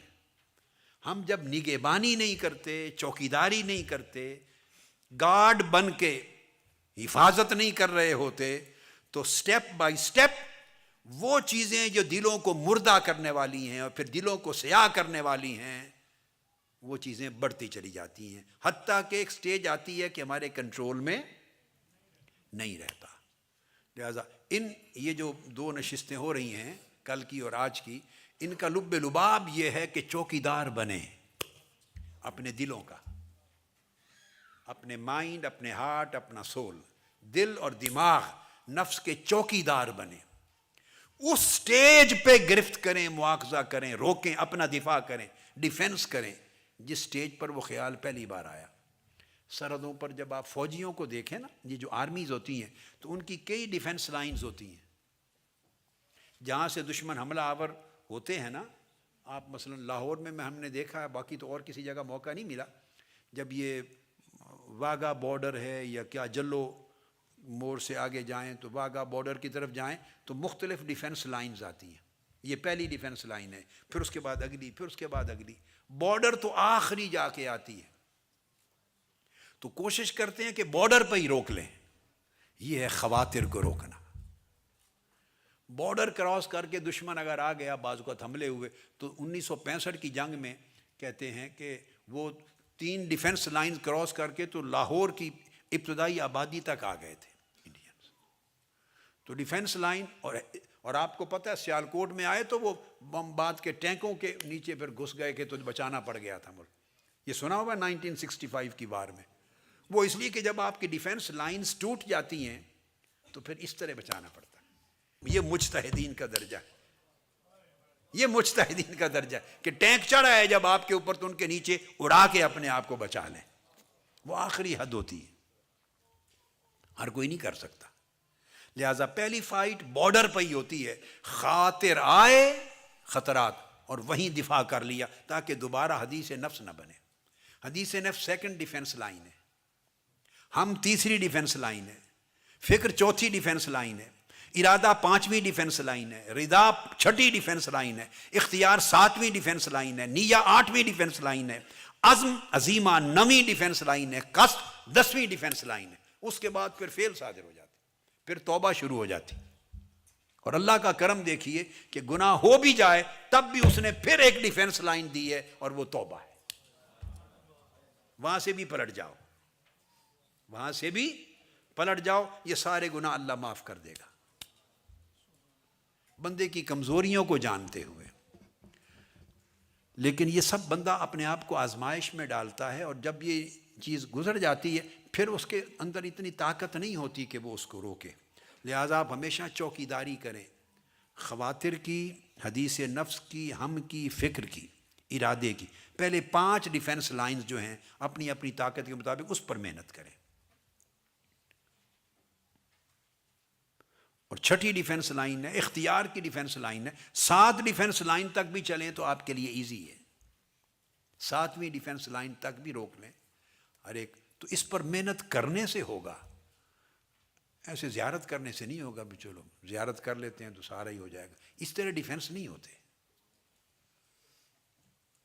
حاضری دے آتے ہیں، دعا کروا آتے ہیں تو ڈیفنس ہو جائے گا، ایسے نہیں ہوتا.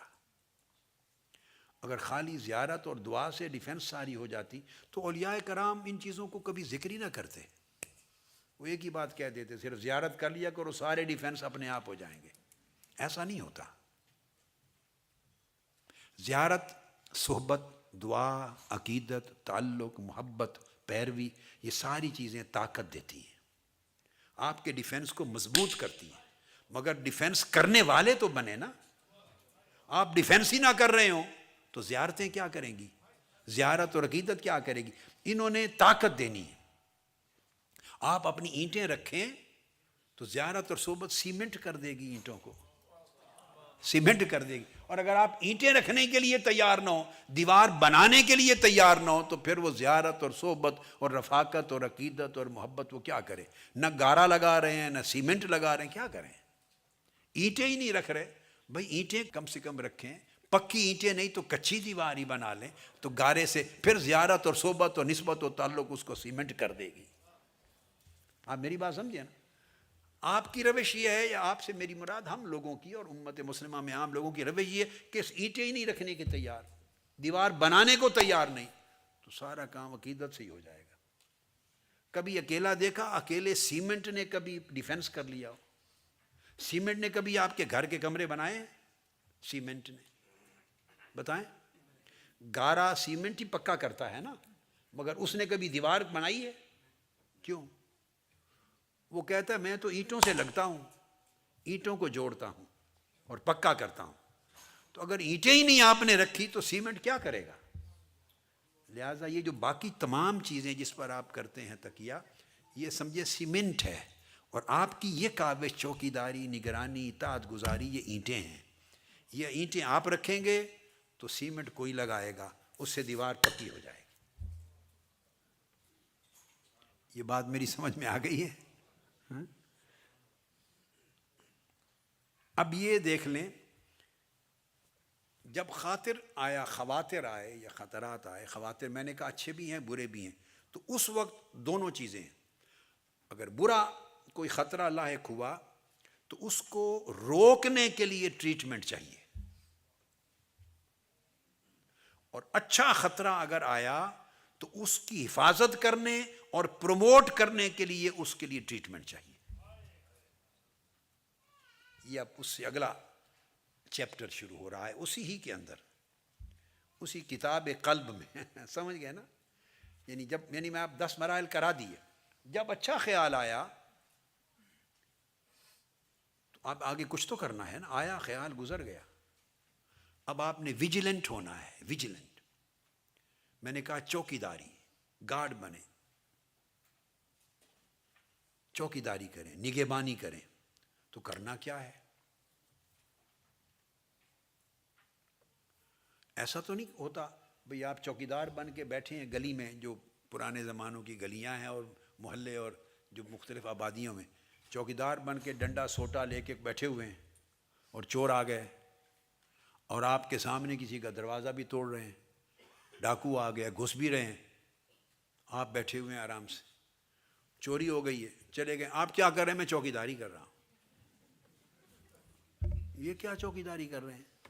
آپ کے سامنے چوری ہو گئی ہے، چوری بیٹھے کروا رہے ہیں، کہتے ہیں چوکیداری کر رہا ہوں۔ تو چوکیدار کا مطلب ایسے بیٹھے رہنا تو نہیں ہوتا نا، ڈنڈا سوٹا پکڑ کے، کچھ کرنا ہی ہوتا ہے نا۔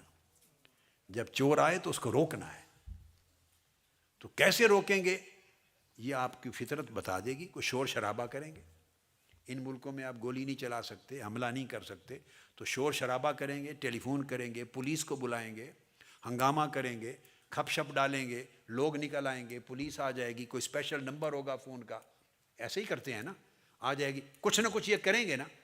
یہی جب خاطر آ جائے سمجھے چور ہے۔ اگر آپ چوکیدار ہیں تو جب وہ آ جائے، خطرہ آ جائے، تو کچھ نہ کچھ کرنا ہوگا،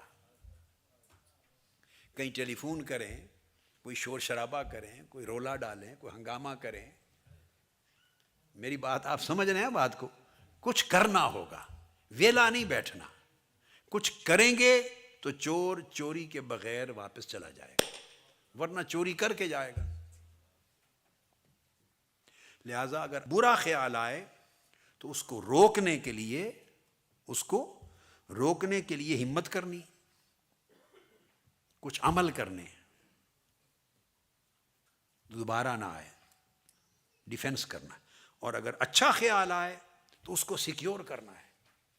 وہ گزرتے گزرتے ایک لائٹ آ گئی ہے، ایک چمک، ایک کرن آئی ہے، تو پھر آپ نے اس کے پیچھے پڑنا ہے، وہ کرن، وہ لائٹ، وہ دوبارہ آ جا، تھوڑی دیر زیادہ رہ جا، پھر اس کو اور لانے کی کوشش کرنی ہے۔ ابتدا ایسے ہوتی ہے۔ میں بہت سی باتیں پروسیس کی نہیں بتا سکتا آپ کو۔ یہ جو پروسیس ہوتے ہیں جو بچپن میں، لائف میں، جوانیوں میں گزرتے ہیں، اب میں وہ نہیں کہنا چاہتا۔ جب یہ لائٹ آنا شروع ہوتی ہے تو پہلے جگنو کی چمک کی طرح ہی آتی ہے، پھر آپ محنت کرتے ہیں، چوکیدار بن کے ایفرٹ کرتے ہیں اس کو سیکیور کرنے کی، تو پھر جو 1 سیکنڈ میں آئی چلی گئی تھی اس کا پھر دورانیہ زیادہ دیر رہ جاتا ہے، دورانیہ زیادہ دیر رہ جاتی ہے، تھوڑا سٹے کرتی ہے وہ روشنی، کچھ دیر رہتی ہے، چمک رہتی ہے، پھر بجھ جاتی ہے، پھر آپ ایفرٹ کرتے رہتے ہیں، ایفرٹ کرتے رہتے ہیں، پھر وہ آتی ہے چمک۔ پھر جب آپ کی ایفرٹ اسی طرح جاری ہوتی ہے تو پھر پہلے سے زیادہ دیر رہتی ہے۔ اس طرح بعض اوقات ایک وقت ایسا آ جاتا ہے کئی منٹس بھی رہتی ہے، پھر بڑھتے بڑھتے تو جو لائٹ آپ دیکھیے آپ کے من میں 1 سیکنڈ یا سیکنڈ کا آدھا حصہ یا 10واں حصہ رہتی تھی، اب وہ 1 سیکنڈ رہ گئی، پھر وہ منٹ رہ گئی، پھر 2 منٹ رہ گئی۔ تو جب 2 منٹ رہ سکتی ہے تو 2 گھنٹے نہیں رہ سکتی، اور اگر چند منٹ 10 15 20 منٹ گھنٹہ رہ سکتی ہے تو وہ دنوں کے حساب سے نہیں رہ سکتی، اور اگر دنوں کے حساب سے رہ سکتی ہے تو کسی کے اندر عمر بھر نہیں رہ سکتی وہ روشنی۔ یعنی اس کا آنا اس بات کی دلیل ہے کہ جو آئی ہے وہ رہ بھی سکتی ہے، اور اگر تھوڑے ٹائم کے لیے رہ رہی ہے تو وہ ممکن ہو گیا نا رہنا، تو زیادہ ٹائم کے لیے بھی رہ سکتی ہے۔ تو ایسے لوگ بھی ہیں وہ جو قلب کے اس نور کے ساتھ پوری عمر جیتے ہیں۔ وہ جس نور کی بات سے ہم نے شروع کیا تھا نا موضوع کل، کہ ایسے بندے ہیں کہ جو نور کے ساتھ رہتے اور چلتے پھرتے ہیں اور لوگوں کو نور وہ پھر نور ان کا حصہ بن جاتا ہے۔ آتی ہے ایک کیفیت کے طور پر، کیا کیفیت؟ سب سے کم وقت کے لیے آنے والی چیز کو کیفیت کہتے ہیں، ایسے ایسے چٹکی کی طرح، اسے کیا کہتے ہیں؟ کیفیت۔ اور جو زیادہ دیر کے لیے آئے اور جائے، آئے اور جائے، آئے اور جائے، اس کو پھر حال کہتے ہیں، حالت کہتے ہیں۔ کیا کہتے ہیں؟ وہ کیفیت سے نکل جاتا ہے بندہ تو حالت میں آ جاتا ہے، وہ حال ہوتا ہے۔ اور حال میں اگر استمرار اور دوام آ جائے کہ وہ حال پھر قائم ہی رہے، بدلے نہیں، تو اس کو مقام کہتے ہیں، اس کو مقام کہتے ہیں۔ تو کچھ لوگ اہل کیفیت ہوتے ہیں، کچھ لوگ اہل حال ہوتے ہیں، کچھ لوگ اہل مقام ہوتے ہیں، اہل مقام ہوتے ہیں۔ یہ ساری چیزیں شروع وہیں سے ہوتی ہیں کہ وہ جو خواطر آتے ہیں، نیک آئے تو انہیں سیکیور کرنا، انہیں پروٹیکٹ کرنا۔ ویجیلنس کیا ہے؟ اس بات پہ غور کرنا کہ یہ کیوں آئی روشنی، اور ویجیلنس کیا ہے؟ اس بات پہ غور کرنا کہ یہ اندھیرا یعنی برا خیال کیوں آیا۔ بس وہاں اس جگہ کو پکڑنا ہے۔ دونوں کا ریزن ہے۔ غلط خیال آیا تو کوئی جگہ آپ کے اندر اس نے پائی نا کہ یہاں تھوڑی سی گنجائش ہے میری، شاید میرا کام آگے بن جائے، تو وہ پھر خیال برا آیا، تھوڑا سا انٹر ہوا۔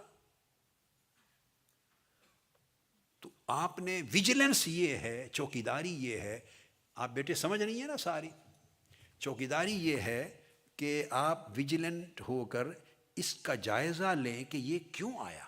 پھر اللہ والے لوگ کیا کرتے ہیں؟ جو اللہ کی طرف جانا چاہتے ہیں، اللہ والے سے جو اللہ کی طرف جو دل کو مردہ نہیں چاہتے کہ ہو جائے، زندہ کرنا چاہتے ہیں، وہ پھر دیکھتے ہیں کہ پورے دن کا جائزہ لیتے ہیں، میں نے کیا کام کیا، یہ تاریکی کیوں آئی، گناہ کا خیال کیوں آیا۔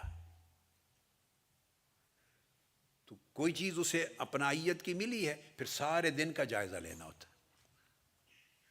صبح سے میں اٹھا تھا تو کیا کیا کیا، میں نے کسی سے گفتگو کی، بعض اوقات ایسا ہوتا ہے آپ نے کوئی گناہ کا کام کیا، بعض اوقات کوئی غفلت کی، بعض اوقات کوئی نماز چھوڑ دی، بعض اوقات کسی سے بے احتیاطی زیادتی کر دی، ظلم کر لیا، بعض اوقات ماں باپ سے، بڑے بزرگ سے کسی سے اونچا بول لیا، بعض اوقات زیادہ کھا لیا۔ میں آپ کو ساری قسمیں بتا رہا ہوں۔ زیادہ کھا لیا، پیٹ بھر لیا، اب ڈگار ہی نہیں آ رہا۔ کہ یہ بھی کہتے ہیں جی ڈگار نہیں آتا، ڈگار کہاں ہے؟ اس غریب کے لیے جگہ چھوڑی نہیں آپ نے۔ ڈگار کو بھی کوئی جگہ چاہیے نا، تھوڑی سی ہوا سے ہی آتا، اب اس ہوا کے لیے جگہ ہی نہیں چھوڑی۔ اللہ کا شکر ہے کہ ہمارے اس پورے ہاؤس میں دیکھو اللہ کی شان، کوئی ایک شخص بھی اس حال میں نہیں بیٹھا بھی جس کے پاس ڈگار کی جگہ نہ ہو۔ یعنی کتنا یہ مشن کا ایک فیض ہے۔ علالت کی وجہ سے جسم ایسا ہو جائے تو الگ ہے، مگر عمومی طور پہ لوگ دھیان کرتے ہیں۔ تو زیادہ کھا لیا، تب بھی وہ زیادہ کھانے سے دل کی موت واقع ہوتی ہے۔ موت واقع ایسے میں نے آپ کو بتایا تھا نہیں ہو جاتی سیدھا موت ہو گئی، نہیں، وہ موت واقع ہونے کا عمل اتنا سفر طے کر کے آتا ہے۔ یہ جو سارے بتائے آپ کو مرحلے، اس طرح ٹریول کرتا ہے۔ تو آپ نے دیکھنا ہوگا کہیں جھوٹ بولا ہے، دیکھنا ہوگا کہیں کوئی غیبت کی ہے، چغلی کی ہے، سوچنا ہوگا کہیں کوئی دھوکہ بازی کی ہے، سوچنا ہوگا کہیں کوئی خیانت کی ہے، بے ایمانی کی ہے، مالی خیانت کی ہے، سوچنا ہوگا شاید حرام کھایا ہے۔ میں نے آپ کو مختلف مثالیں دے دی ہیں۔ کہیں سوچنا ہوگا کہ کوئی کسی کی حق تلفی کی ہے۔ بہت سارے اسباب ہوتے ہیں۔ تو آپ ویجیلنٹ چوکیدار وہ ہوتا ہے کہ ہلکی سی ایسی آہٹ بھی آئے نا گلی میں تو کھڑا ہو کے دیکھتا ہے دائیں بائیں، اتنی تھوڑی سی آواز بھی، آہٹ پر بھی دیکھتا ہے، وہ اچھا چوکیدار ہے۔ تو چوکیداری کا مطلب یہ ہے کہ بندہ صبح سے رات تک اور پچھلے دن کو بھی دیکھ لے، پچھلے دن کو بھی دیکھ لے۔ اور پھر ایک ایک چیز کو دیکھے، اپنی عبادات کو دیکھے، معاملات کو دیکھے، آداب کو دیکھے، اٹھنا بیٹھنا دیکھے، حتیٰ کہ میں نے آپ کو کہا زیادہ بولنا، اگر بعض اوقات ایسا ہوتا ہے آپ بیکار باتوں میں زیادہ بول رہے ہیں تب بھی یہ چیز آ سکتی ہے، ٹھٹھا مذاق زیادہ کیا ہے تب بھی آ سکتی ہے، کسی کی تضحیک و تذلیل کی ہے تب بھی آ سکتی ہے، دل میں کسی کے لیے غیبت، چغلی، اناد، بغض اور کینہ آیا ہے تب بھی آ سکتی ہے، زبان پہ کچھ نہیں کہا، دل میں کوئی تکبر اور عجب آیا ہے تب بھی آ سکتی ہے۔ یہ سیاہی اور یہ خاطر، یہ صحیح برا گناہ کا جو ایک مچھر آیا ہے چھوٹا سا، ایک تب بھی آ سکتا ہے۔ مقصد بات کا یہ ہے کہ آپ تصور نہیں کر سکتے، یہ میں نے آپ کو ساری مثالیں اس لیے دے دی تاکہ آپ کے ذہن نشین رہیں، اس کو زندگی پر بار بار سنیں گے آپ کو سبق یاد رہے گا، کہ پھر آپ جائزہ لیں پورا کہ کیا کیا ہوا ہے۔ آپ سوچیں گے کہ ٹھیک ہے مجھے فلاں شخص کے بارے میں خیال آیا کہ وہ اچھا نہیں ہے، برا ہے، میں نے اس کی غیبت کی ہے، چغلی کی ہے، اس کے بارے میں نے کہا، لیکن وہ تو ہے ہی ایسا۔ بس یہ جو سوچنا کہ وہ تو ہے ہی ایسا، یہی تو جڑ تھی۔ وہ ایسا ہے تو وہ جانے اور اس کا رب جانے۔ آپ نے جو اس کے بارے میں عجب کیا، اس کو حقیر جانا، اپنے آپ کو اچھا جانا، یا اس کے بارے میں برائی کا لفظ بولا، یہ گناہ ہو گیا۔ اس گناہ نے سپیس قائم کر دی کہ وہ چنگاری گناہ کی، شرارت کی، شیطانیت کی داخل ہو جائے۔ ادھر حال قلب کے حالات اور ہوتے ہیں۔ میں نے کہا زیادہ کھا لیا، اس سے بھی یہ عمل شروع ہو جائے گا برائی کا داخلہ۔ اس کے برعکس نیکی کا کام، اگر نیکی کی خاطر آئی تو اس کو بھی واچ کریں، کنیکٹ کریں کسی چیز کے ساتھ، کوئی سبب تو بنا ہوگا۔ عبادت کی، درود پاک زیادہ پڑھا، طاعت عبادت کی، کسی کی نیکی خیر خواہی کی، کسی غریب کی مدد کی، کسی یتیم کی پرورش کی، کسی کو غریب کو کھانا کھلایا، مہمان آیا تو اس کی خاطر تواضع کہ عزت سے مہمان کو ڈیل کیا، بیوی سخت بولی تو آپ نے نرمی کے ساتھ گزارا کر لیا، اور شوہر سخت بولا تو بیوی نے نرمی سے خاموشی کر لی۔ یہ دوسرے کی سختی پر خاموشی کرنا، یہ بھی اس نیکی کی نور کے آنے کا سبب ہو سکتی ہے۔ والکاظمین الغیظ، غصہ پی جانا، یہ بھی عمل ہے۔ والعافین عن الناس، کسی زیادتی کرنے والے کو آج میں نے معاف کر دیا، یہ بھی سبب بن سکتا ہے اس نیک خاطر کے داخل ہونے کی، اس نور کی چنگاری چمک آنے کی۔ معاف کر دیا، کسی پر احسان کر دیا، کسی پر بھلائی کر دی، کسی کو تعلیم دے دی، کسی کو اچھی نصیحت کر دی، کسی غریب کی دل جوئی کر دی، حتیٰ کہ یہ عمل بھی کہ کوئی دکھی دل تھا اس کو مسکرا کے مل پڑے، اس کا حال احوال لے لیا، اس سے بھی وہ نور کی چمک آ سکتی۔ خاطر عبادت کر لی، کم کھایا، روزہ رکھ لیا، یا کم کھایا، کم پانی پیا، کم سوئے، جاگے، عبادت کی، ذکر کیا، تسبیح کی، اس طرح ساری اقسام میں نے بتا دی۔ تو ان میں سے ویجیلنٹ ہونا ہے کہ کس چیز کے ساتھ وہ چیز آتی ہے، پھر آپ اس کو دہرائیں گے، اس کو اور ایڈ کریں گے، بار بار اس عمل کو، اس نیک عمل کو اپنے بار بار کریں گے، بار بار کریں گے، مگر یہاں یاد رکھ لیں وہ بار بار کرتے ہوئے یہ نگاہ میں نہ رہے کہ وہ چمک کے لیے کر رہا ہوں۔ یہ بھی نکتہ ہے، یہ نہیں بس وہ خیال ہوا تو پھر نہیں آئے گا وہ چمک، اس لیے کہ چمک مقصود بن گیا اور اصل جو مولا تھا وہ ہٹ گیا نگاہ سے، پھر آپ اس روشنی کے لیے کر رہے ہیں، آپ اس روشنی کے لیے کر رہے ہیں۔ یہ بڑی باریک چیزیں ہیں، بندہ سمجھ لے تو بڑی آسان ہے، سمجھ لے تو۔ کرامت کے لیے نہیں کرتے نیک اعمال، کرامت ملے، مشاہدہ ملے، زیارت نصیب ہو۔ بہت سے لوگ خواہش کرتے ہیں، کہتے ہیں حضور میں ساری زندگی وہ اسی پہ لگے رہتے ہیں، روتے ہیں، کہتے ہیں وہ زیارت نہیں ہوئی آقا علیہ الصلوۃ والسلام کی۔ کوئی کہتا ہے کہ آپ کی ہو جاتی تھی، فلاں کی ہوتی تھی، اب اتنا عرصہ ہو گیا نہیں ہوئی، روتے ہیں، زیارت نہیں ہوئی، یہ ملے، کرامت ملے، برکت ہو۔ یہ ان چیزوں کے پیچھے پڑنا منزل کھو جاتی ہے۔ یہ ساری چیزیں بائی پروڈکٹس ہیں، زیارتیں ہوتی رہیں گی، کرامتیں آتی رہیں گی، برکتیں ہوتی رہیں گی، ان چیزوں کی خاطر عمل کو سیدھا اس لائن پہ نہیں کرتے، عمل کو اس لائن پہ استوار کرتے ہیں صرف اللہ کی خاطر۔ اس کی مرضی چاہے کچھ دکھا دے، مرضی ساری زندگی نیک عمل کرتے رہیں، تہجد پڑھتے رہیں، عبادات کرتے رہیں، عمر بھر ایک زیارت بھی نہ کرائے۔ جس نے عمر بھر ایک زیارت نہیں کی اس کا درجہ کم نہیں ہوا، اور جو ہر ہفتے زیارت کرے اس کا درجہ بلند نہیں ہوا۔ یہ یاد رکھنا۔ ہمارے کنسپٹ الٹے ہو گئے ہوئے، ہمیں کنسپٹ نہیں ہے،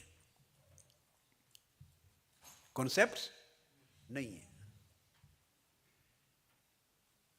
درجات استقامت کے ساتھ ہوتے ہیں، صدق اور اخلاص کے ساتھ، اس کی تابعداری کے ساتھ، اس کی وفاداری کے ساتھ، دل کو اس کا خلوت خانہ بنانے کے ساتھ، اس سے تعلق اور محبت اور الفت جوڑنے کے ساتھ، اس کے ساتھ جڑ جانا، اور نگاہ ایسی اس کی طرف کرنا کہ نہ دائیں جائے نہ بائیں جائے۔ ما زاغ البصر وما طغى، نگاہ نہ ادھر بھٹکی نہ ادھر گئی، بس اس کی طرف اس کو تکتے رہنا۔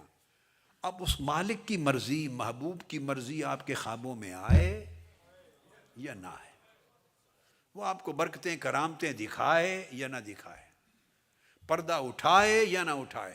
دیکھیے اگر پردہ نہ اٹھے تو اس کا مطلب یہ کبھی نہیں ہوتا کہ سفر طے نہیں ہو رہا۔ اس کی مثال گاڑی کی طرح، آپ ٹرین پر جاتے ہیں تو ٹرین کی ونڈوز ہوتی ہیں اور اس میں پردے لگے ہوتے ہیں۔ آپ اگر ونڈو بند کر دیں، پردے بند کر دیں تو دائیں بائیں کچھ نظر آئے گا؟ جی نظر نہیں آئے گا نا، تو نظر کچھ نہیں آئے گا تو اچانک پتہ چلے گا کہ ٹرین جا کر کوپن ہیگن رک گئی، اچانک پتہ چلے گا کہ مالمو رک گئی، اچانک پتہ چلے گا کہ اٹلی جا کے رک گئی، اچانک اسپین رک گئی، آپ جرمنی پہنچ گئے۔ تو منزل پہ پہنچتی ہے کہ نہیں ٹرین؟ آپ کہیں تو نظر ہی کچھ نہیں آ رہا دائیں بائیں، تو اس کا مطلب ہے میری ٹرین چل ہی نہیں رہی۔ اگر نظر کچھ نہ آئے تو کیا مطلب ہے؟ ٹرین چلی نہیں، کھڑی ہوئی ہے اسٹیشن پر؟ نہیں بھائی، دائیں بائیں نظر آنا اور دھندا اور قصہ ہے، اور ٹرین کا چلنا۔ ڈرائیور جو گاڑی چلا رہا ہے اس کو آپ کیا کھڑکی کھول کے بیٹھے ہیں، بند کر کے بیٹھے ہیں؟ اس کو آپ کے کھولنے بند کرنے سے سروکار نہیں ہے۔ ٹرین چلتی جا رہی ہے، ٹرین چلتی جا رہی ہے۔ اب وہ مالک کی مرضی ہے، کسی کی کھڑکی کے اوپر اس نے پردہ ڈالا ہوا ہے، ممکن ہے اس کی کھڑکی خراب ہو، پردہ نہ ڈالے تو گرد آئے گا اس پر، اس نے گردے سے بچانے کے لیے کھڑکی بند کر رکھی ہے۔ ٹرین تو چلی جا رہی ہے نا، کیا پتا آپ میں سے کس کو کس کی کتنی کھڑکیاں خراب ہیں۔ اگر تھوڑی سی ایک چیز نظر آ گئی تو ساری زندگی آپ نے رہنا نشے میں نے یہ دیکھا تھا، اور جب یہ خیال آیا کہ میں نے یہ دیکھا تھا، بس آپ پھر یہ میں رہ گئے اور وہ سے چلے گئے۔ یہ دیکھا تھا، یہ کیا ہے؟ آپ دیکھنے دکھانے میں دھندے میں رہ جائیں گے، منظر مناظر دیکھیں گے کیا، اور جو اصل دیکھنے کی جدھر نگاہ کی ضرورت ادھر دھیان ہٹ جاتا ہے۔ تو بعض اوقات اللہ چاہتا ہے کہ جن کا دھیان وہ دیکھتا ہے کہ اگر ان کو چیزیں نظر آئیں، سفر روحانی سفر کے دوران برکتیں نظر آ گئیں، کرامتیں نظر آ گئیں، پردے اٹھ گئے، ملائکہ نظر آ گئے، نور نظر آ گئے، ایسی کیفیتیں نظر آ گئیں، تو میرا یہ بندہ ان چیزوں میں پھنس جائے گا، الجھ جائے گا، ان میں گم ہو جائے گا۔ تو اللہ نہیں چاہتا میرا بندہ غیر میں گم ہو، دائیں بائیں کی چیزوں میں گم ہو، وہ چاہتا ہے بندہ سیدھا میری طرف آئے۔ تو جن کو سیدھا اپنی طرف لانا چاہتا ہے ان کو کہتا ہے کھڑکیاں بند کر دو، نہ ادھر دیکھو نہ ادھر دیکھو، اس ایک دھیان میں لگے رہو۔ اور جن کے بارے میں اللہ کو علم ہوتا ہے وہ جانتا ہے کہ اب یہ دائیں بائیں کے منظر ان کو اثر انداز نہیں ہوتے، یہ مرضی دیکھیں مرضی نہ دیکھیں متاثر نہیں ہوتے، ان کا دھیان نہیں ہٹتا، انہیں ما زاغ البصر و ما طغی کا فیض ملا ہوا ہے کہ نگاہ نہیں بھٹکتی نہ دائیں نہ بائیں۔ ان کے لیے پردے اٹھا دیتا ہے، وہ چاہیں تو ساری عمر دیکھتے رہیں، کیونکہ وہ ان کو پتہ ہوتا ہے کہ یہ چیزیں جو دیکھ رہے ہیں یہ مقصود نہیں ہیں، یہ گرد راہ ہیں، یہ ایسے ضمنی چیزیں ہیں۔ تو اس لیے ان چیزوں میں کچھ لوگ انوالو ہوتے ہیں، اس میں نہیں جانا کہ وہ دوبارہ روشنی نظر آئے، اس لیے نیک عمل نہیں کرنے۔ نیک عمل کا آبجیکٹو اور پیچھے جو انسینٹیو ایک ہی رکھنا ہے، مولا کی رضا۔ کیا؟ مولا کی رضا۔ حضرت اسحاق بن ابراہیم ہیں، وہ فرماتے ہیں کہ اے بندے، اگر تیرا دل تھوڑا سا بھی اللہ کی طرف جھک جائے، ایک ذرہ برابر بھی اللہ کی طرف جھک جائے، اس کا رخ التفات اللہ کی طرف ہو جائے، یہ ساری کائنات کی بھلائیوں کے مل جانے سے زیادہ افضل ہے۔ خیر اللہ کا من جمیع ما طالعت علیہ الشمس، ہر وہ چیز اس کائنات کی جس پر سورج طلوع ہوتا ہے، یعنی پوری دنیا و ما فیہا، اس سے زیادہ افضل ہے صرف ذرہ بھر تیرے دل کا رخ اللہ کی طرف ہو جانا۔ اپنا رخ اللہ کی طرف کر، اگر آپ دل کا رخ اللہ کی طرف کر لینا تو آپ کے 99% آپس کے فسادات ختم ہو جائیں۔ ہم تنظیموں میں 24 گھنٹے یہی رونا ہے اور یہی مرنا ہے، اس نے یہ کر دیا، اس نے یہ کیا، یہ ٹھیک نہیں، یہ میرے بارے میں یہ کہتے ہیں، یہ ہمارے بارے میں یہ کہتے ہیں، یہ کرتے ہیں، یہ فلاں ہیں، یہ ٹھیک نہیں ہے۔ ہم 24 گھنٹے اس گورکھ دھندے میں پڑے رہتے ہیں۔ اور یہ کیوں پڑے رہتے ہیں؟ نیک کام کرتے ہیں مگر التفات قلب اللہ کی طرف نہیں ہے، باقی چیزیں نظر آتی ہیں۔ اگر دل کا التفات اللہ کی طرف ہو جائے پھر یہ دھندے نظر ہی نہیں آتے، بندہ ان سے بے نیاز ہو جاتا ہے۔ تو فرمایا کہ جو شخص بھی اپنے دل کو ادنا سے شہوات سے، یعنی امپیور ڈیزائرز سے پاک کر لے، امپیور ڈیزائر سے اور نیگلیجنس، جو غبار الغفلات، ڈسٹ آف نیگلیجنس، غفلت کے ڈسٹ سے، غفلت تو آگے کی چیز ہے نا بڑی، غفلت تو یہ ہے کہ جس میں یعنی بندہ سو جاتا ہے، negligence, sleep of heedlessness ہے غفلت، اس میں تو بندہ ٹوٹلی نگلیکٹ کر دیتا ہے ضروری چیزوں کو، غفلت تو آگے چیز ہے، بلکہ اس کی جو ڈسٹ ہے اس سے بھی دل کو پاک کر لے۔ اور شہوت تو امپیور ڈیزائرز ہیں نا، ان شہوتوں کی طرف لے جانے والی چیزوں سے بھی دل کو پاک کر لے، اور کدورات الغوایات اور ڈرٹ آف ڈس اوبیڈینس، جو نافرمانیوں کا ڈرٹ ہے، کدورت ہے، ریبیلی، اللہ کی نافرمانی، معصیت، ان سے بھی پاک کر لے، تو ایسے لوگوں پر اللہ پاک اپنی جو آخری آبجیکٹو ہے، ڈیسٹینیشن ہے آخری ڈیوائن، وہ ڈیسٹینیشن اللہ پاک کھول دیتا ہے، اس کے لیے آسان کر دیتا ہے۔ اس کے لیے پھر اولیاء نے کہا کہ کوئی شخص اگر اس دل کا حامل ہو جائے، اس کا قلب اس حال کا حامل ہو جائے، تو فرمایا وَيَمْشِي بِبَدَنِهِ عَلَى الْأَرْضِ وَقَلْبُهُ مُعَلَّقٌ بِاللَّهِ تَعَالَى، وہ زمین پر اپنے بدن کے ساتھ چلتا ہے اور دل اس کا عرش الہی پر ہوتا ہے، اللہ کے ساتھ جڑا ہوا ہوتا ہے، دل اس کا اللہ کے ساتھ جڑا ہوا ہوتا ہے۔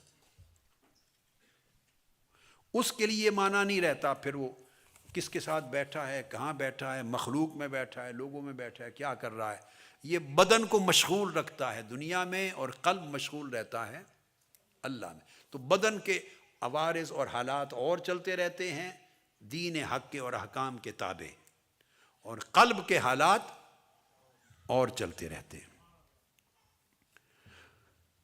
کسی نے پوچھا حضرت ابو عبداللہ سے کہ قلب سلیم کیا ہے؟ انہوں نے کہا وہ قلب سلامت والا قلب ہے، قلب سلیم ہے جو علائق دنیا کی چاہتوں، محبتوں، الفتوں، علائق، رغبتوں، شہوتوں سے، دنیا طلبی سے جو کٹ جائے اور مولا کی محبت سے بھرپور ہو جائے، بھرپور ہو جائے، اور پھر اس پر شدت ہو، پریشانی ہو، تکلیف ہو، بلا آئے، پھر اس کی زبان میں بھی اور دل میں بھی شکوہ نہ آئے، وہ ہر حال میں اللہ پہ راضی رہے۔ اس قلب کو قلب سلیم کہتے ہیں۔ حضرت ابو سعید الخراز فرماتے ہیں کہ اے بندے تو دل کے معاملے کو سمجھ، معاملۃ القلب کو سمجھ، اور معاملہ قلب ایسا ہے کہ ہر لمحے دل کے معاملے کے لیے ریوائیول ضروری ہوتا ہے، ہر روز بندہ اس کا ریوائیول کرے، ایسا نہیں ایک بار حال اچھا ہو گیا، کیفیت اچھی مل گئی تو بس سمجھیں کہ اب وہ اچھا ہو گیا، ایسا نہیں ہوتا، وہ آج اگر اچھی کیفیت مل گئی ہے تو تھوڑی سی غفلت ہوگی تو کل چلی جائے گی۔ میں نے آپ کو بتایا کہ پہلے کیفیات ہوتی ہیں، اور سب سے زیادہ جو عارضی چیز ہے وہ کیفیت ہوتی ہے، آتی جاتی ہے، جو آتی جاتی رہے وہ کیفیت ہوتی ہے، اور جو رہے مگر اس میں کمی بیشی ہوتی رہے اس کو حالت کہتے ہیں، حال۔ اور جو جم جائے اور کبھی نہ بدلے اس کو مقام کہتے ہیں۔ تو ہر کوئی ایک اچھے حال کے ملنے سے صاحب مقام تو نہیں ہو جاتا، اس لیے ضروری ہے کہ ہر وقت آدمی اپنی نگرانی چوکیداری کرے اور اپنے حال کی تجدید کرتا رہے، ریوائیو کرتا رہے۔ ہر روز آپ غسل کرتے ہیں کہ نہیں؟ جسم صاف اور ستھرا رہے۔ اس طرح کپڑے بھی تھوڑا سا دیکھتے ہیں میلے ہیں تو بدلتے ہیں، کئی لوگ ہر روز بدلتے ہیں، کئی کچھ دنوں کے بعد بدلتے ہیں، مگر دیکھتے ہیں کہ کپڑے میلے نہ ہوں۔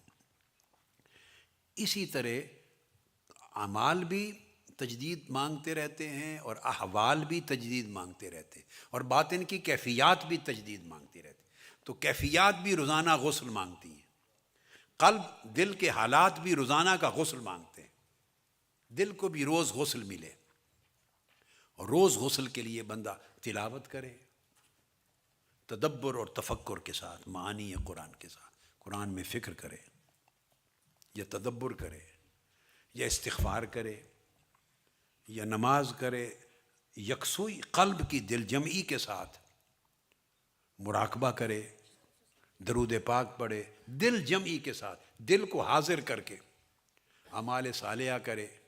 اور میں نے کہا کہ صبح سے شام تک اپنے اعمال، اپنے احوال اور معاملات کی نگہبانی کرے، نگرانی کرے، چوکیداری کرے، خیال کرے، تھوڑا سا فرق کہیں نظر آئے تو پھر اس کو ریوائیو کرے، غسل کرے، تجدید کرے، اس کی فکسنگ کرے،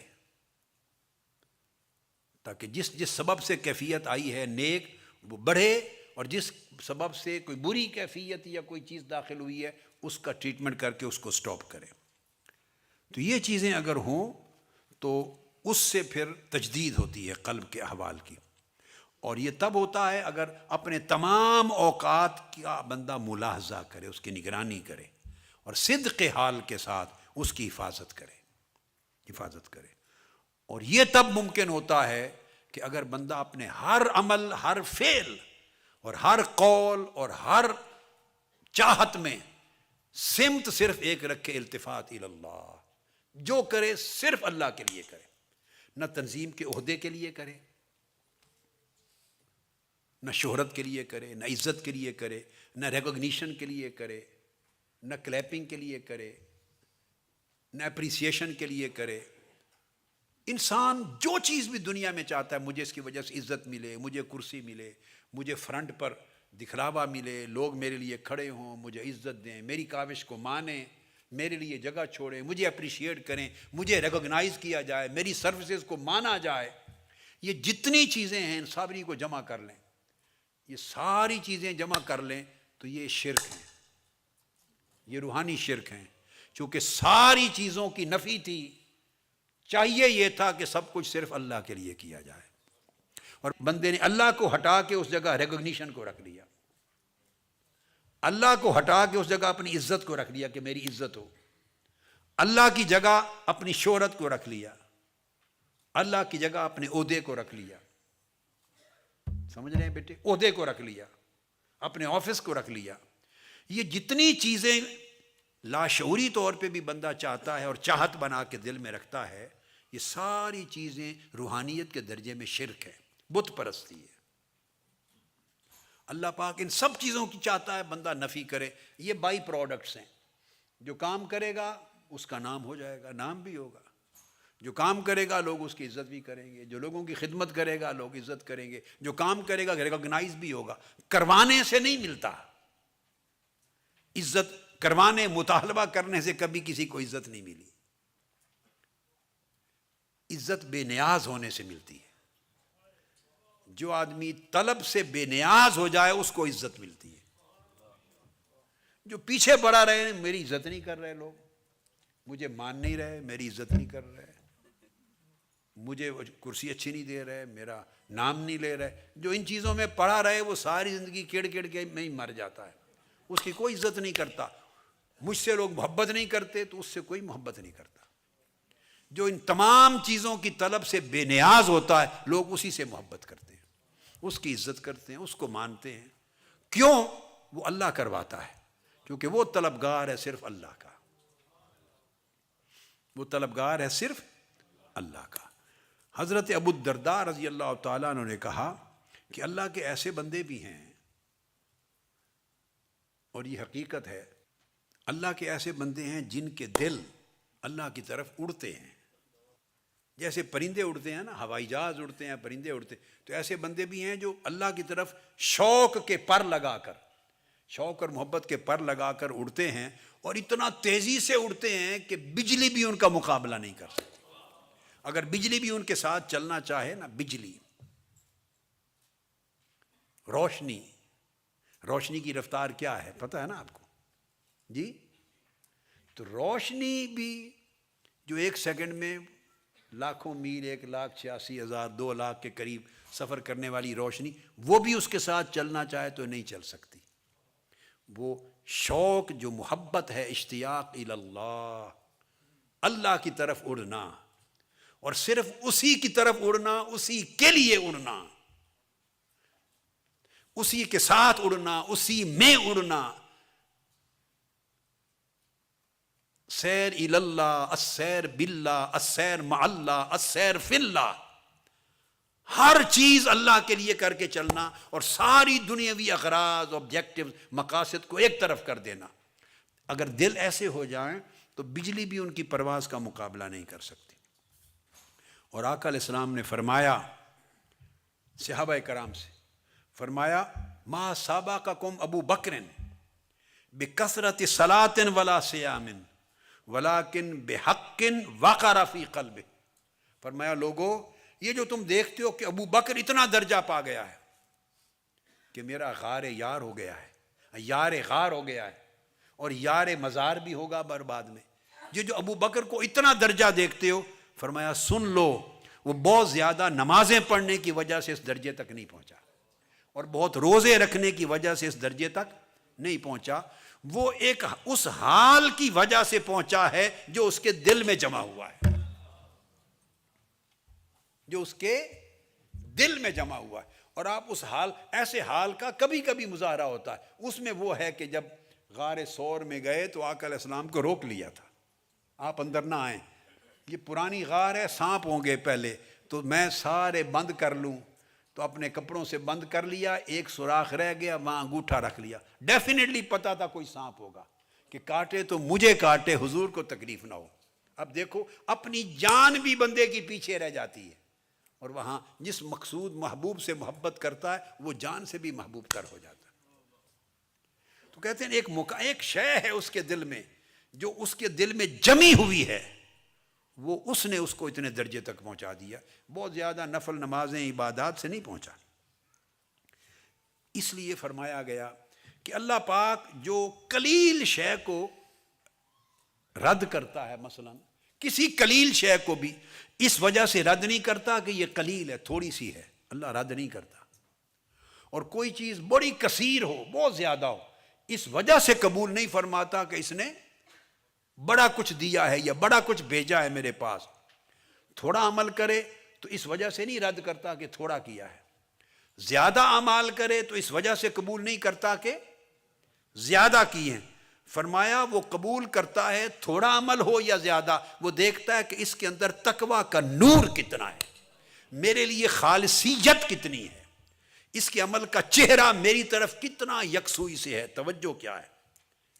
لن ینال اللہ لحومہا ولا دماؤہا ولکن ینالہ التقوی منکم۔ قربانی بھی کرتے ہو تو فرمایا نہ اس کا گوشت پہنچتا ہے مجھے، نہ اس کا خون، تمہارا گوشت تمہارے پیٹوں میں چلا جاتا ہے، کھا جاتے ہو، خون زمین پر بہہ جاتا ہے، مجھے تو دراصل اس کا تقویٰ پہنچتا ہے۔ یہ دل کا ایک حال ہے۔ اور یہ بھی فرمایا کہ مقام صدق یہ نہیں ہے، مقام صدق کہ بندہ مقام کو تکتا رہے اور مقام سے جڑا رہے اور مقام کی طلب کرے، یہ مقام صدق نہیں۔ جو بندہ مقام کو دیکھتا ہے، اپنے درجے کو، اپنی منزلت کو، اپنے سٹیٹس کو یا اپنی سٹیٹ کو، مقام کو دیکھتا ہے، سٹیشن کو، فرمایا یہ مقام صدق نہیں. مقام صدق یہ ہے کہ جو بندہ رب المقام کو دیکھے کہ مقامات پر بٹھانے والا کون ہے، رب. مقام کی کوئی فکر نہ کرے ملا یا نہیں ملا، حال ملا یا نہیں ملا، مقام ملا یا نہیں ملا، نہ ان چیزوں کو نہ دیکھے، صرف یہ دیکھے کہ ان مقامات کے رب سے میرا تعلق ہے، رب خوش ہوا کہ نہیں. حتیٰ کہ جب اللہ کو دیکھے تو اللہ کے سوا کوئی اور شے اسے نظر نہ آئے نیت میں. حضرت ثابت النساج بہت بڑے اکابر اولیاء میں سے ہیں، وہ فرماتے ہیں کہ میں نے سال ہا سال کئی سالوں تک قرآن مجید ختم کیے، تلاوت کرتا تھا، ختم کرتا تھا، اور قرآن کی تلاوت کرتا تھا اللہ کا خوف دل میں رکھ کر. خوف کی وجہ سے مجھے کچھ نہیں ملا. کچھ نہیں ملا سے مراد دل کو حضوری نہیں ملی، دل کو حضوری نہیں ملی. پھر میں نے اللہ کی رحمت کی امید کا تصور باندھ لیا، رجا اور رحمت کی امید رکھ کر میں نے سال ہا سال قرآن کے ختم کیے. فرمایا تب بھی دل کو حضوری نہیں ملی، حضوری نہیں ملی. پھر میں نے خوف اور رجا دونوں چھوڑ کر صرف اپنے دل کو تنہا اللہ کے ساتھ جوڑ لیا، تنہا اللہ کے ساتھ جوڑ لیا دل کو، تجرید قلب. فرمایا جو ہی ہر شے سے کٹ کر میرا دل اللہ سے جڑا، ایک سورت پڑھنے سے ہی حضوری مل گئی.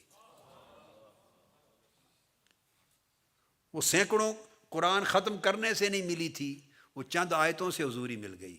کیونکہ جب آیتیں پڑھی تو میرا دل آیتوں والے کے ساتھ جڑا ہوا تھا، اس نے حضوری دے دی. فرمایا تب سمجھ آئی کہ اب ولایت کبریٰ مجھے مل گئی، وہ کیا ہے، اور مقامات عظمیٰ کیا ہے. آخری چیز ختم کرتے ہوئے ایک چھوٹی سی چیز آپ کو بتاتا ہوں. ایک بڑے کامل عارف ولی اللہ تھے، بیٹھے مسجد میں اجتماع تھا، ہجوم تھا.